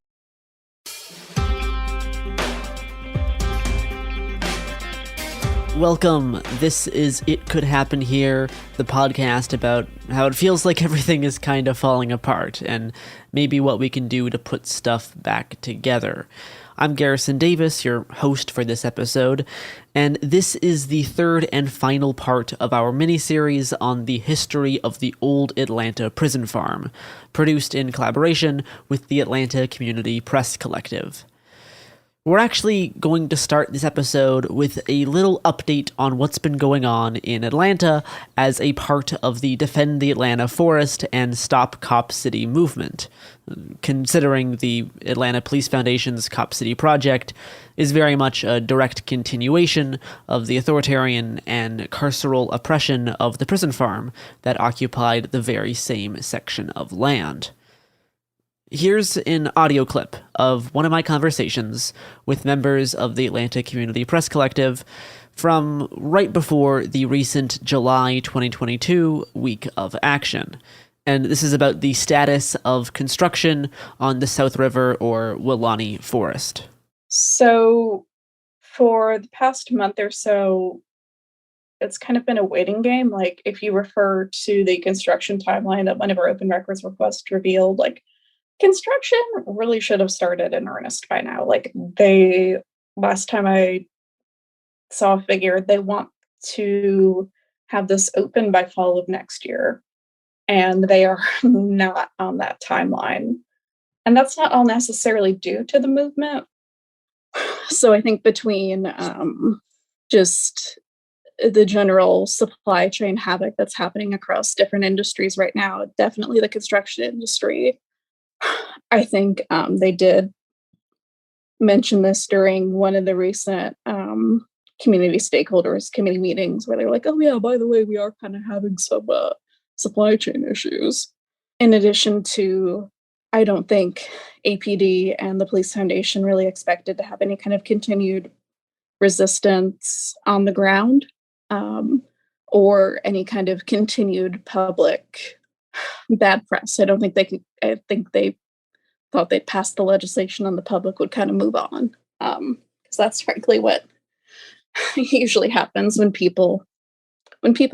movements that criticize the police happen. They usually get repressed, or people's attention turns to other things pretty quickly. We know that they have a permit for what exactly is a permit for is kind of complicated, but one way or another, it enables the Police Foundation, their contractors and their vendors to construct a basically like a temporary construction fence like you would see around a construction site. And that permit, I believe, expires in August of this year because that's a temporary permit. But that fence does not seem to have gone up. So it's kind of a stalemate right now. Just 5 days after the July Week of Action wrapped, on early Wednesday morning on August 3rd, dozens of work vehicles and police amassed around the forest, staging heavy machinery, setting up roadblocks, and started dismantling barricades in the forest. Sounds of tree cutting could be heard near the occupied Stop Cop City tree sits. Police were initially stalled by the burning of tire barricades near roads, but around 7 a.m., heavy machinery breached the proposed site for Cop City and entered on the north side of the forest. Excavators cleared barricades and trees were felled near trails, making wider paths into the forest. DeKalb County police officers accompanied gas pipeline workers who were on the ground adjacent to Entrenchment Creek Park. One arrest was reported. The arrestee was originally being taken straight to jail and then got diverted to police headquarters for questioning. And it was confirmed that FBI was also on the scene. There were no attempts at extraction of tree sitters and no additional arrests reported that day. The Atlanta Police Foundation's contract workers did substantial forest clearing in an area of the woods near the entrance gate on Key Road, directly adjacent to the existing power line clearing. Much of the surrounding neighborhood was blocked off by the Atlanta Police Department for most of the day, with no warning given to local residents, many of whom have Stop Cop City yard signs. The work being done along the power line cut is assumed to be either for installing sewer lines and or drilling holes. The presence of Georgia Power suggests that they could have been trying to bore holes to install power lines. The next morning, around 20 cops, some mounted on ATVs, patrolled throughout the forest, possibly looking for rebuilt barricades or to snatch up anyone they found in the area. Ever since then, there's been cops, sometimes on ATVs, spotted multiple times a week in the forest, usually during early in the morning. How much grounds clearing and pre-construction work was done recently in the forest, was slightly surprising, considering the land disturbance permit has not yet been issued, though it is possible that the recent work was covered by existing utility easements or the temporary construction permit that expires later this month that was mainly issued around the goal of putting up a security fence around the forest. And with that, now let's get back to the history of the prison farm. As discussed last episode, overcrowding was one of the initial motivations for proposing to move the Glenwood Stockade prisoners to the dairy farm site, though it was not the final decisive factor, because at the time, populations there were dwindling. Several years later, though, Councilman Chosewood was being praised for increasing the incarcerated population because it brought in more revenue. And several years after that, in 1929, overcrowding at the second stockade on Decatur and Hillard prompted discussions on expanding the prison farm by bringing in portable buildings from the school board and expanding the women's prison by 100 feet. A police report from 1936 says, quote, "We find that all prisoners have separate quarters which are in sanitary condition but overcrowded. We recommend that another unit be constructed for white female prisoners as well as white male prisoners," unquote. And by 1938, a new wing was completed, housing 75 more prisoners. And another addition of the same size was expected to be added to the main building. But only 5 months later, the prison farm's own superintendent again described the conditions there as overcrowded and recommended another expansion and separate ward for quote-unquote diseased prisoners. In 1939, a proposal to extend the land by 184 acres was protested by DeKalb residents on the basis that it was directly next to a white school and that, quote, "further development of penal institutions in that section would destroy the value of surrounding property and preclude the development of a civic center which citizens seek near the West Side school grounds," unquote. The plan was abandoned, but later brought up with a compromise in that they would instead only take 134 acres, leaving a 50-acre buffer between the prison farm and the school.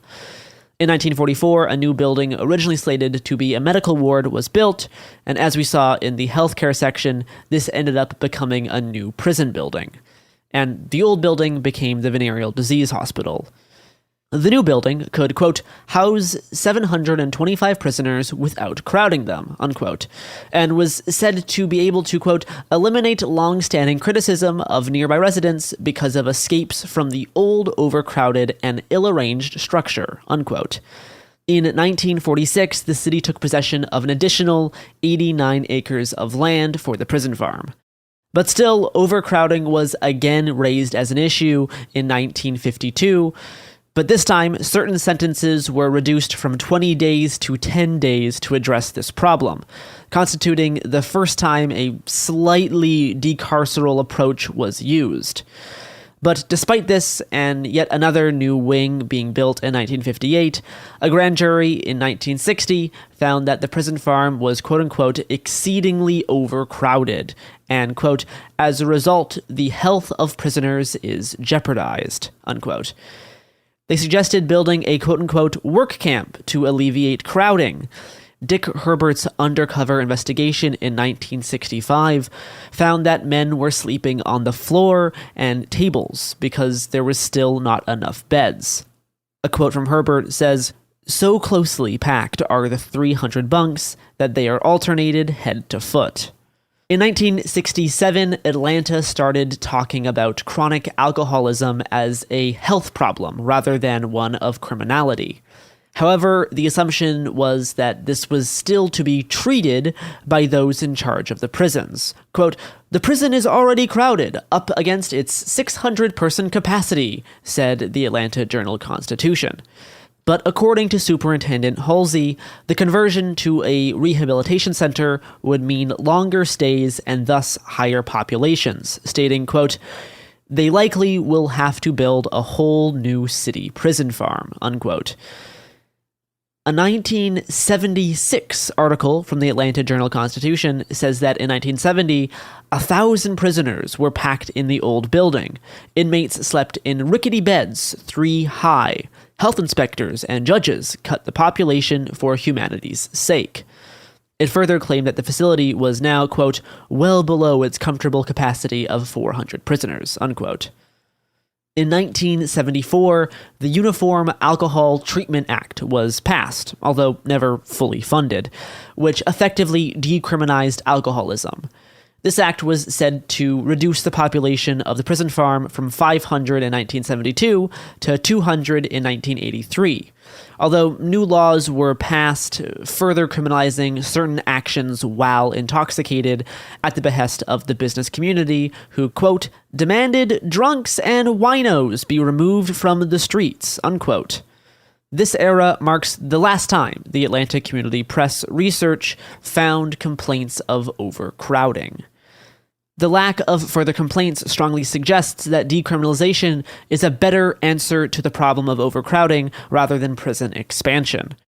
It's also necessary to mention that alleviating the problem 50 years into the project does not make up for the unnecessary harm and death likely caused by these conditions over the years. As we went over last episode, overcrowding of jails remains a problem in our modern jails and prisons. Currently, the Fulton County Sheriff wants the Atlanta city government to abandon their promise of closing a city jail and instead rent the jail to Fulton County to alleviate overcrowding in their system. This is billed as a humanitarian move, but as we've discussed in the past few episodes, history suggests otherwise, and the most successful way at reducing harm was decarceral approaches. Complaints about poor sanitation and malnutrition also span the prison farm's history. Combined with the previously detailed conditions, these would further increase the likelihood of sickness and death within the prison farm walls. Prisoners in 1938 complained that, quote, a silver dollar would cover each particle of food given to prisoners, and asked for, quote, more vegetables and less sorghum, unquote. In 1941, during a tense meeting in which DeKalb tried unsuccessfully to prevent Atlanta from expanding the prison farm, a DeKalb resident said that the farm was without sanitary facilities, despite frequent assurances that the facility was clean. However, work was temporarily abandoned on that expansion after DeKalb County citizens sought and obtained an injunction against the city of Atlanta for dumping untreated sewage into Entrenchment Creek. There is a large gap in reporting on these particular conditions, but there's evidence that they persisted because in 1960, the DeKalb Grand Jury found that, quote, restrooms were deplorable in both white and Negro wards, unquote, and that the kitchen floor was, quote unquote, in a deplorable state and should be replaced. The Atlanta Journal-Constitution's own inspection curiously concluded that the farm was, quote, operated very efficiently and with good sanitary conditions, unquote. But just 2 years later, Dick Herbert's undercover work as a prisoner showed quite the contrary. He found puddles of spit at drainage grills, wondered if many of the men had tuberculosis, and said that, quote, it was not uncommon to find dead bugs or hair in food. The rusty, dirty tins we drank out of should be replaced, unquote. Herbert also mentioned that, quote, the food was almost entirely a thin and liquid diet, and also said that inmates often complained that the best of the farm's produce and meats are reserved for the guards and hired help. And just a reminder that they themselves worked to grow all that produce. A prisoner named Carl H., sent to the prison farm in 1968 on a public drunkenness charge, said after 5 days at the facility, quote, I've had 1/2 of a meal since I've been here, unquote. Apparently, by this time, local court rulings had determined that chronic alcoholics could no longer be arrested on these charges, but the judge claimed, quote, I'm doing it from a humanitarian standpoint, whether it's legal or not, unquote. Carl said of that matter that the judge, quote, told me that he was going to save my life. I told him he can't save my life out there at the stockade. I told him he can send me anywhere, but not the stockade. He can't save my life out there, unquote. This was 3 years after Superintendent Hulsey was praised for his reforms and interviewed by the Atlanta Journal-Constitution saying, quote, "I'm just trying to make this place sanitary and livable for these people," unquote. On 2 occasions in 1969, the vast majority of prisoners went on strike due to poor food. The first time, they demanded a raise for the cook and the hiring of a new cook. But 4 months later, these conditions, which were agreed to end the strike, had still not been met. Prison farm administrators once again promised to raise cook wages and hire a new cook to end the strike, but we have no indication that they ever followed through on that. An Atlanta Journal-Constitution article from 1970 states that prisoners were working in the kitchen while infected with tuberculosis. Quote, "One man was sent to Batty State Hospital after it was found his tuberculosis was so advanced that he started hemorrhaging. He had worked in the kitchen the night before," unquote. When asked about this, the prison farm administrator, R.F. Jordan, said that some prisoners do have tuberculosis, and yes, quote, "some of them work in the kitchen, but only if their case is arrested," unquote. Employees protesting discrimination against black employees at the farm and unfair and illegal incarceration of alcoholics also said that, quote, "there are rats and roaches and filth that you wouldn't believe," unquote. In 1971, the prison farm was found to be serving food illegally without a license, but health officials complained that there were only 2 of them for the entire multi-county district, and they had no means of actually enforcing licenses or food safety. Just 1 month later, prisoners again went on strike due to being served watered-down gravy and being unjustly incarcerated for alcoholism. Reports on conditions are few and far between after this period, but the 1982 ACLU lawsuit claimed, among other things, that the conditions at the facility are unsanitary. There is most likely more information to find between these years. As one prison farm worker said, quote, "We used to have strikes out here about every month, sometimes 2 or 3 a month," unquote. In 1983, Superintendent Hudson, once hailed as the great humanitarian reformer, was replaced after, quote, "complaints from employees and city politicians about his handling of the city jail, its employees, and prisoners." Hudson said of the criticism, quote, "I get bored when there aren't any problems. Serenity's not my thing," unquote. A big focus of the research that the Atlanta Community Press did was on the question of unmarked graves at the prison farm site. There are persistent folk stories about these that may be tempting for some to write off as unfounded rumors. However, oral histories and qualitative interviews need to be taken seriously and considered alongside other forms of evidence. Some stories have already been substantiated, and for others, the evidence found so far certainly places them within the realm of possibility. This episode, I'm not going to try to prove without a shadow of a doubt that there are unmarked graves on the property that is slated to become Cop City. But I will discuss documentation that shows that there is a strong possibility that needs to be carefully and fully investigated, regardless of how long it takes to do so properly. To start, there is this quote from an Atlanta Journal-Constitution piece from 1976. Quote, "Maud, the deceased elephant, and 280 inmates rest in peace at the City of Atlanta prison farm," unquote. Now, I'm going to unpack that one at a time, because there's a lot there.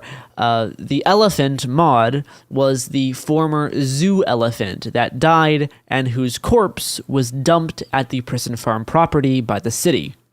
And as for the line about 280 buried inmates, there's no other details given in the article, and some researchers suspect that this is some kind of sick, sarcastic joke on the newspaper's part, as the rest of the article attempts to paint life at the prison farm as one of leisure and respite. According to local folk historian Scott Peterson, There is, however, a known burial ground off of Boulder Crest and Key Road that contains both marked and unmarked graves that was once owned and operated by the prison farm. Now, to be perfectly clear, this burial ground is not on the current property slated to become Cop City. The section of land that was originally the prison farm has been divided up into many smaller pieces, a few hundred acres of which the Atlanta Police Foundation is trying to turn into the new militarized police training compound. However, the burial site that Scott Peterson talks about does tell us that A, that there is some truth behind at least some of the folk stories, and B, the prison farm as a whole contained at least some unmarked graves, which leads us to believe that there could be others throughout the property, and that other claims are at least worth taking seriously. When the Atlanta Community Press was doing the bulk of their historical research last year, they attempted to find death and burial records for inmates that died while incarcerated at the prison farm. Through archival digging, select inmate death and burial records were found. Simply via public reporting, we know for certain that at least several deaths occurred in very close time spans. One man was sprayed with an insecticide, which the warden denies, but which the attending nurse and those who sprayed the man corroborate. Samuel Baines, a 36-year-old black man, quote-unquote, dropped dead shortly after a patrolman woke him up to get dressed. Mark Isaiah Willem died after, quote-unquote, becoming sick. An Atlanta Daily World headline reads, quote, "Coroner's jury will probe death of prisoner. Brown urges full investigation." And that's dated from 1953 on April 14th. Robert Reynolds, a 49-year-old black man, died from head injuries, prompting an investigation. And in reference to Reynolds, Charlie Brown, a 1953 mayoral candidate, declared, quote, "Approximately 10 prisoners have died in the jail in the last 4 years under mysterious circumstances," unquote. Despite these known deaths, finding official records listing either deaths or burials at the site was much more difficult. On top of searching through several archives, researchers sent Georgia Open Records Act requests to the Police Department, the Department of Corrections, and the Atlanta City Council. The police department said that the records would be in the custody of the Department of Corrections. However, the Department of Corrections stated that they are not and never were the custodians of such records. The Atlanta City Council replied to requests by sending the inaccurate Jillian Wooten history report, but also connected researchers with a historian. Serena McCracken of the Atlanta History Center has said that there's a possibility such records simply do not exist. Either that they were never kept in the first place due to laws at the time, or that they were destroyed at some point, either due to negligence or an expiring period of retention. There is also the possibility that these records do exist and simply have not been yet found. They could have been misfiled, or requests could have been sent to the wrong agency, or they could just be sitting in a box of mildewing records still on the land today, as so many other records were when the city finally shut down the site, many of which are now lost forever in the ensuing fires and other ravages of time. In the Georgia Archives file on the prison farm, a memo was discovered describing procedures for the death of inmates. The memo says that upon a prisoner's death, their nearest kin should be notified. If the body is not claimed, quote, "then the body shall be given a pauper's burial not to exceed $50, unquote. Such burials don't always include a headstone, but rather a marker or a burial flag, which can easily erode away or become invisible over time. Not all unmarked graves on the site necessarily exist within a traditional grave plot. According to Scott Peterson, who's collected folk stories and oral histories about the land for 20 years, there is another plot next to an old oak tree and sunken-in structure that was once used to shade the warden during lynchings. This would, of course, be not legal, but as we've talked about, legality does not always dictate the behaviors of prison farm wardens, and there are records of cases of runaways at other prison farms that were later discovered to have been killed and buried on site.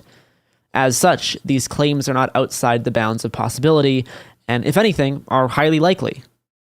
There are also many similarities between the conditions at the prison farm and those of the Brandon Indian Residential School that would lead to the need to bury many bodies without necessarily keeping tight records.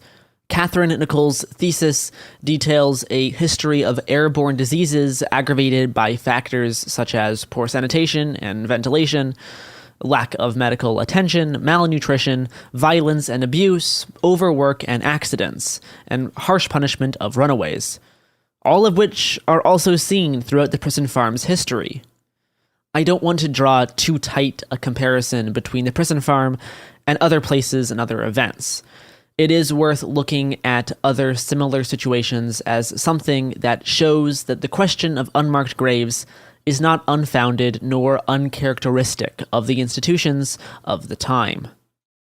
There have been several other instances where institutions with similar conditions were later found to have unmarked graves, burial grounds, or other human remains.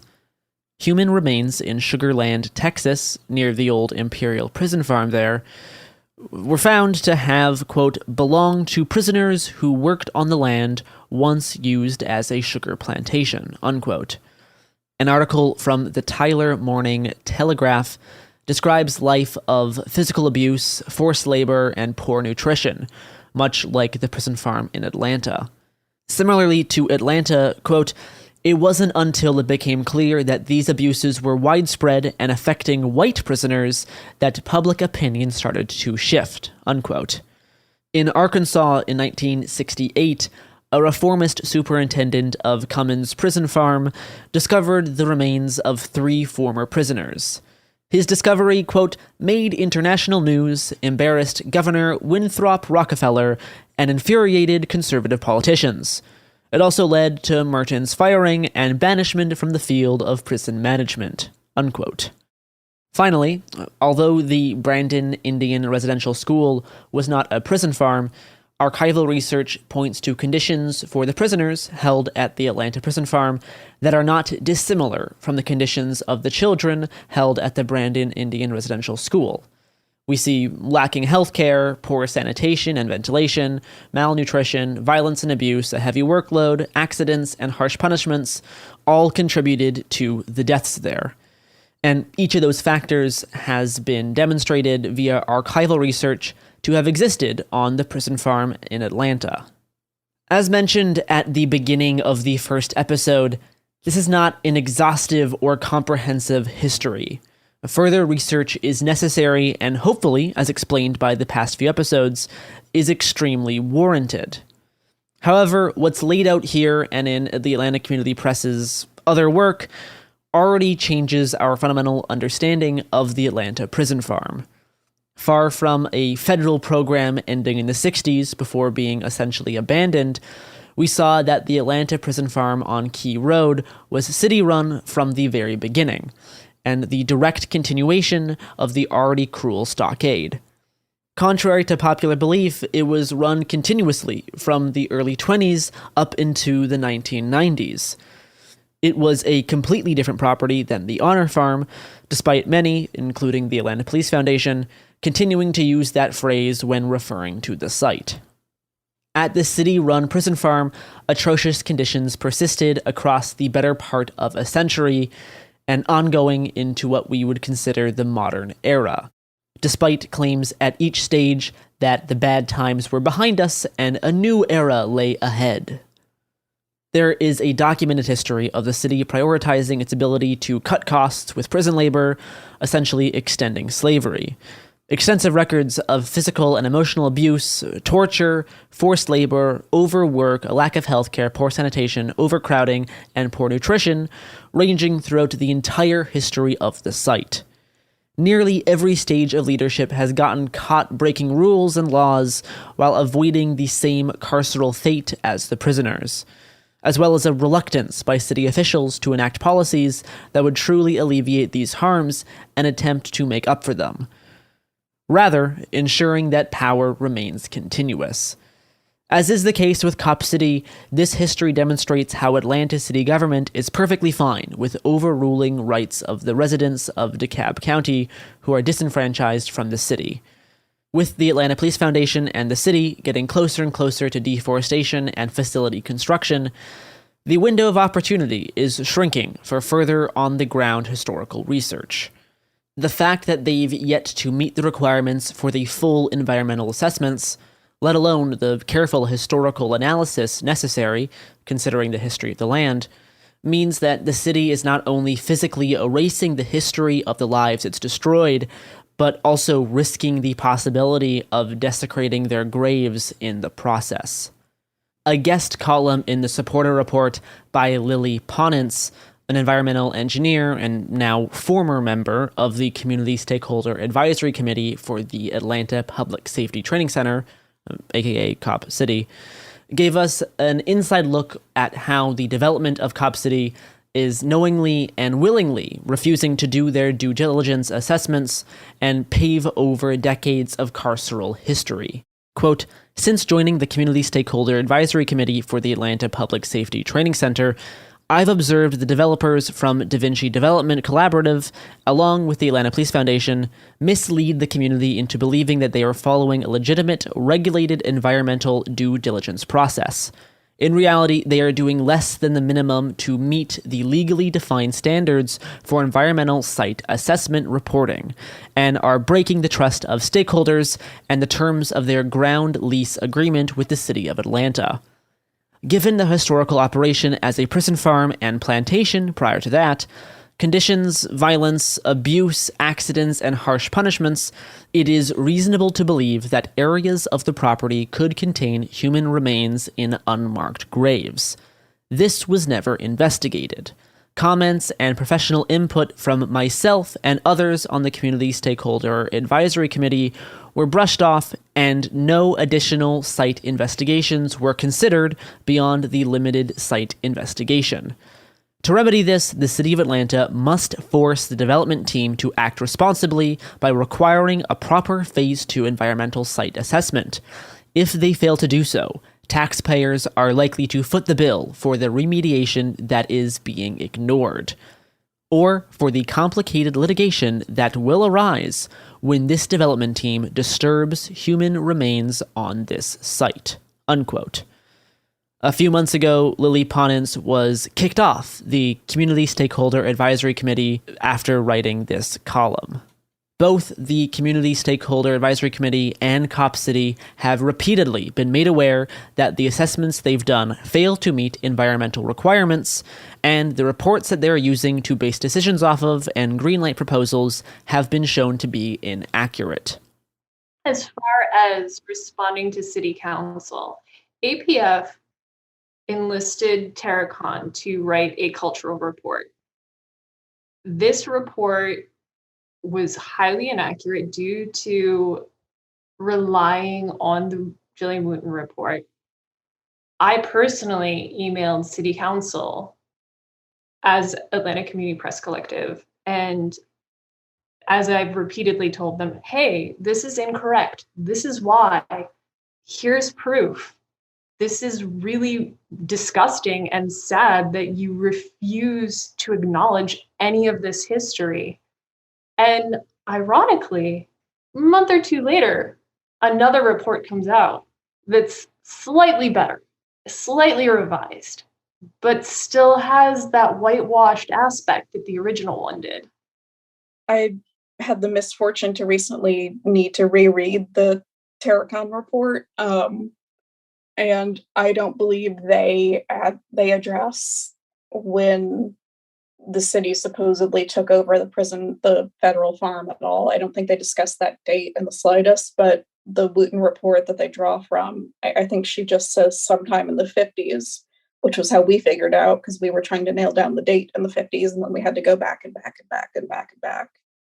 We found out when the city purchased the land by literally just going to the DeKalb history archives at the courthouse and looking them up. Mm-hmm. It's just a fairly quick process in terms of research, that APF obviously didn't care or bother to look into at all. Obviously, the city of Atlanta didn't either. Yeah. In her residential school thesis, Catherine Nichols lays out a robust process for unobtrusively examining possibilities of human remains while respecting the communities affected. Her process involves thorough archival research, including the use of oral histories and unconfirmed local knowledge to generate leads for a deeper investigation. This archival research is then situated alongside the currently existing literature on the subject.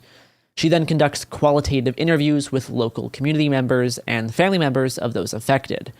She stresses that this qualitative information is not to be written off just because it does not align with records that the state institutions consider to be legitimate.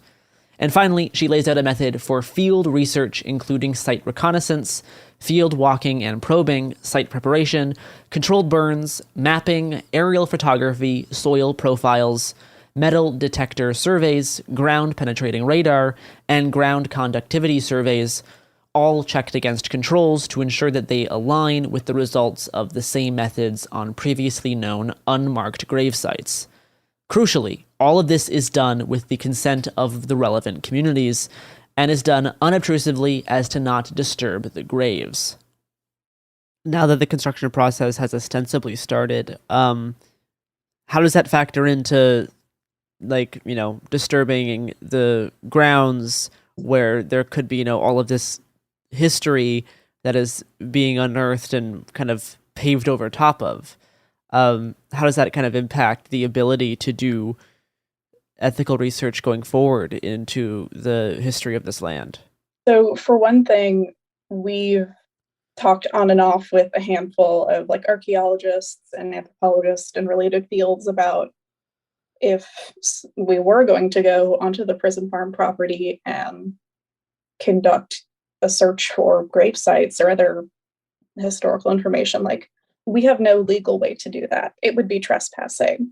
And we also know that from the quote unquote cultural report that the Police Foundation had done, they didn't really do that kind of search. They were mostly searching for evidence of, I guess you could say, indigenous artifacts, not, let's say, bodies buried in the 1920s.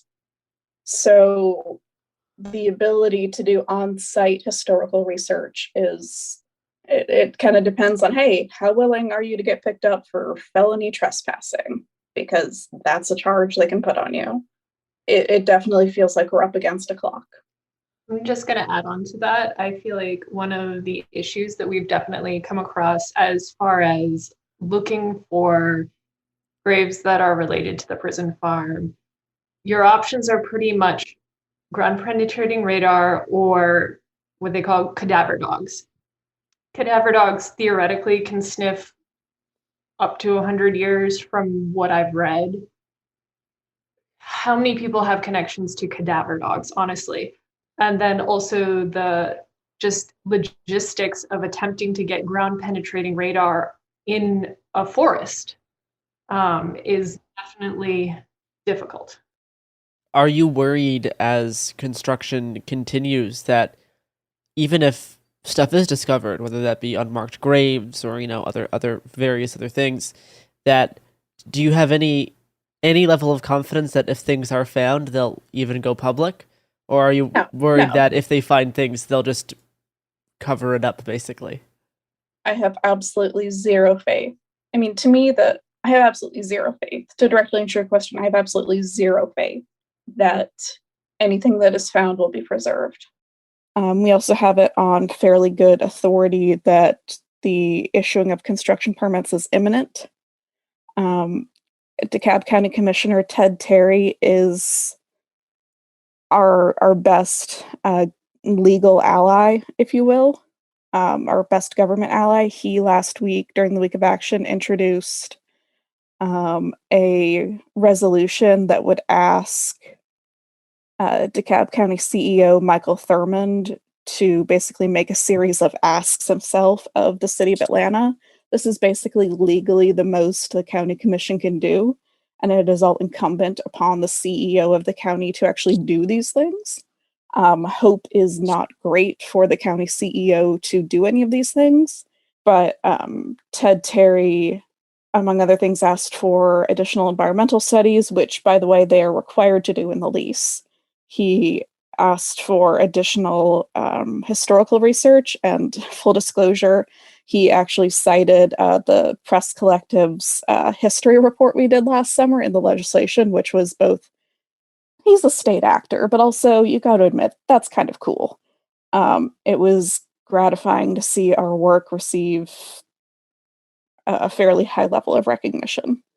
Additional environmental studies, historical research, noise studies, and ultimately he asks that the CEO ask the city to consider just relocating the site completely. I think something that we need to take into consideration throughout this entire research process is that a lot of the records that we have access to are newspapers.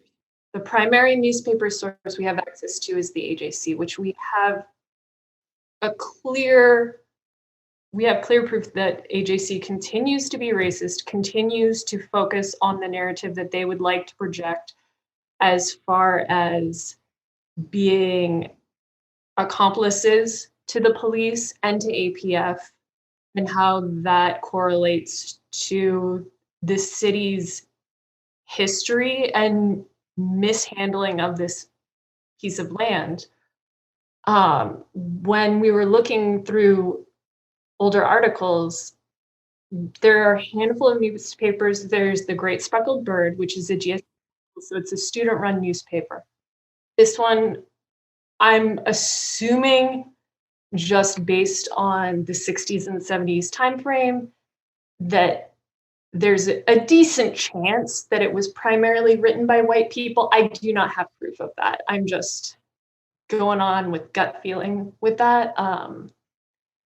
So there is probably a bit of bias. But it really does start to give a different picture of the people that were sent to the prison from. There were several GSU students who were sent there, and they were put in the hole. One was put in the hole just because he had long hair and he refused to cut his hair. So they said, you know what, you're going into isolation, have fun. And he was there for a little bit. It's important to reiterate that throughout much of the archival research that produced these findings, the bulk of the articles discovered were from the Atlanta Journal, the Atlanta Constitution, and the Atlanta Journal-Constitution after the two merged. Though these papers reported on bad conditions once they had become public, and in two cases were responsible for investigative work that made these conditions public, these white-run papers, much like many major newspapers, have a known history of racism and support for the police, state, and carceral institutions. We therefore believe that a thorough search through archives of black-run newspapers such as the Atlanta Daily World, magazines, and other publications is necessary to gain a more complete understanding of the history. Both myself and the researchers that put this history together are furthermore white, and so it is possible that our own biases and blind spots could be present in this reporting. We strongly believe that a more complete accounting of this history could be undertaken by people who have been more directly affected, and hope that these episodes and the research they're based on is not taken as the end of the story, but just a beginning and an invitation to further scrutiny. Is there really any way to continue the research that would be necessary to actually preserve the history and keep people knowledgeable about the atrocities that's happened the past 100+ years? Like, if construction continues, is there even a way to do this now, or is the clock really just running out? So I think one of the biggest hurdles as far as preserving the history is honestly just getting people to care about it, because it's not sexy. It's not people in tree houses. It's sitting on a computer, just skimming through thousands of articles. No one cares that in 1982, the ACLU sued the city because they were using illegal and unconstitutional punishments. Nobody really cares about that kind of stuff. It's not that exciting in the grand scheme of things. But it's part of the history, and it's part of what has led us to where we are now with Cop City. And with that wraps up our mini-series on the very much incomplete history of the old Atlanta prison farm.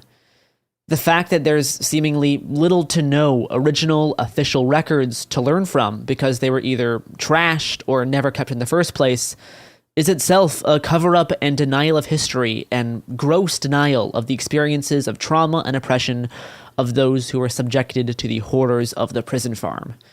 It's bad enough that the city couldn't be bothered to remember the history, but crucially, their bulldozed over, police-endorsed narrative in whatever museum or plaque they want to create cannot be allowed to become the story of the prison farm and its many atrocities that we are still rediscovering. There is still a long way to go, and we have barely scratched the surface. Hopefully, this is just the start of more people paying attention to the forgotten histories like this, and then going out and doing further digging. You can check out the Atlanta Community Press Collective and their great reporting at atlpresscollective.com or Atlanta_press on Twitter. See you all on the other side. Hey, we'll be back Monday with more episodes every week from now until the heat death of the universe. It Could Happen Here is a production of Cool Zone Media. For more podcasts from Cool Zone Media, visit our website, coolzonemedia.com, or check us out on the iHeartRadio app, Apple Podcasts, or wherever you listen to podcasts. You can find sources for It Could Happen Here updated monthly at coolzonemedia.com/sources. Thanks for listening. Then she says, "Have you seen a photo of my son?" And I'm like, "Who is this person?" Welcome to the Boys and Girls Podcast. Arranged marriage is basically a reality show, and you're auditioning for your soulmate. And who's judging? Only your entire family. I sacrificed myself to this ancient tradition, hoping to find love the right way. And instead, I found chaos, comedy, and a lot of cringe. Listen to Boys and Girls on the iHeartRadio app, Apple Podcasts, or wherever you get your podcasts. Hey everyone, it's Emily Simpson and Shane Simpson from the Legally Brunette podcast. Each week, we're bringing you true crime through a legal lens. Whether you want all the facts on the disappearance of Nancy Guthrie, or you still need to wrap your head around the Diddy verdict, we're breaking it all down step by step. And we're not just lawyers, we're also husband and wife. It makes for some pretty entertaining episodes. Listen to Legally Brunette on the iHeartRadio app, Apple Podcasts, or wherever you get your podcasts. You know Roald Dahl. He thought up Willy Wonka and the BFG. But did you know he was a spy? In the new podcast, The Secret World of Roald Dahl, I'll tell you that story and much, much more. What? You probably won't believe it either. Was this before he wrote his stories? It must have been. Okay, I don't think that's true. I'm telling you, the guy was a spy. Listen to The Secret World of Roald Dahl on the iHeartRadio app, Apple Podcasts, or wherever you get your podcasts. The more you listen to your kids, the closer you'll be. So we asked kids, what do you want your parents to hear? I feel sometimes that I'm not listened to. I would just want you to listen to me more often and evaluate situations with me and lead me towards success. Listening is a form of love. Find resources to help you support your kids and their emotional well-being at sounditouttogether.org. That's sounditouttogether.org. Brought to you by the Ad Council and Pivotal. This is an iHeart podcast. Guaranteed Human.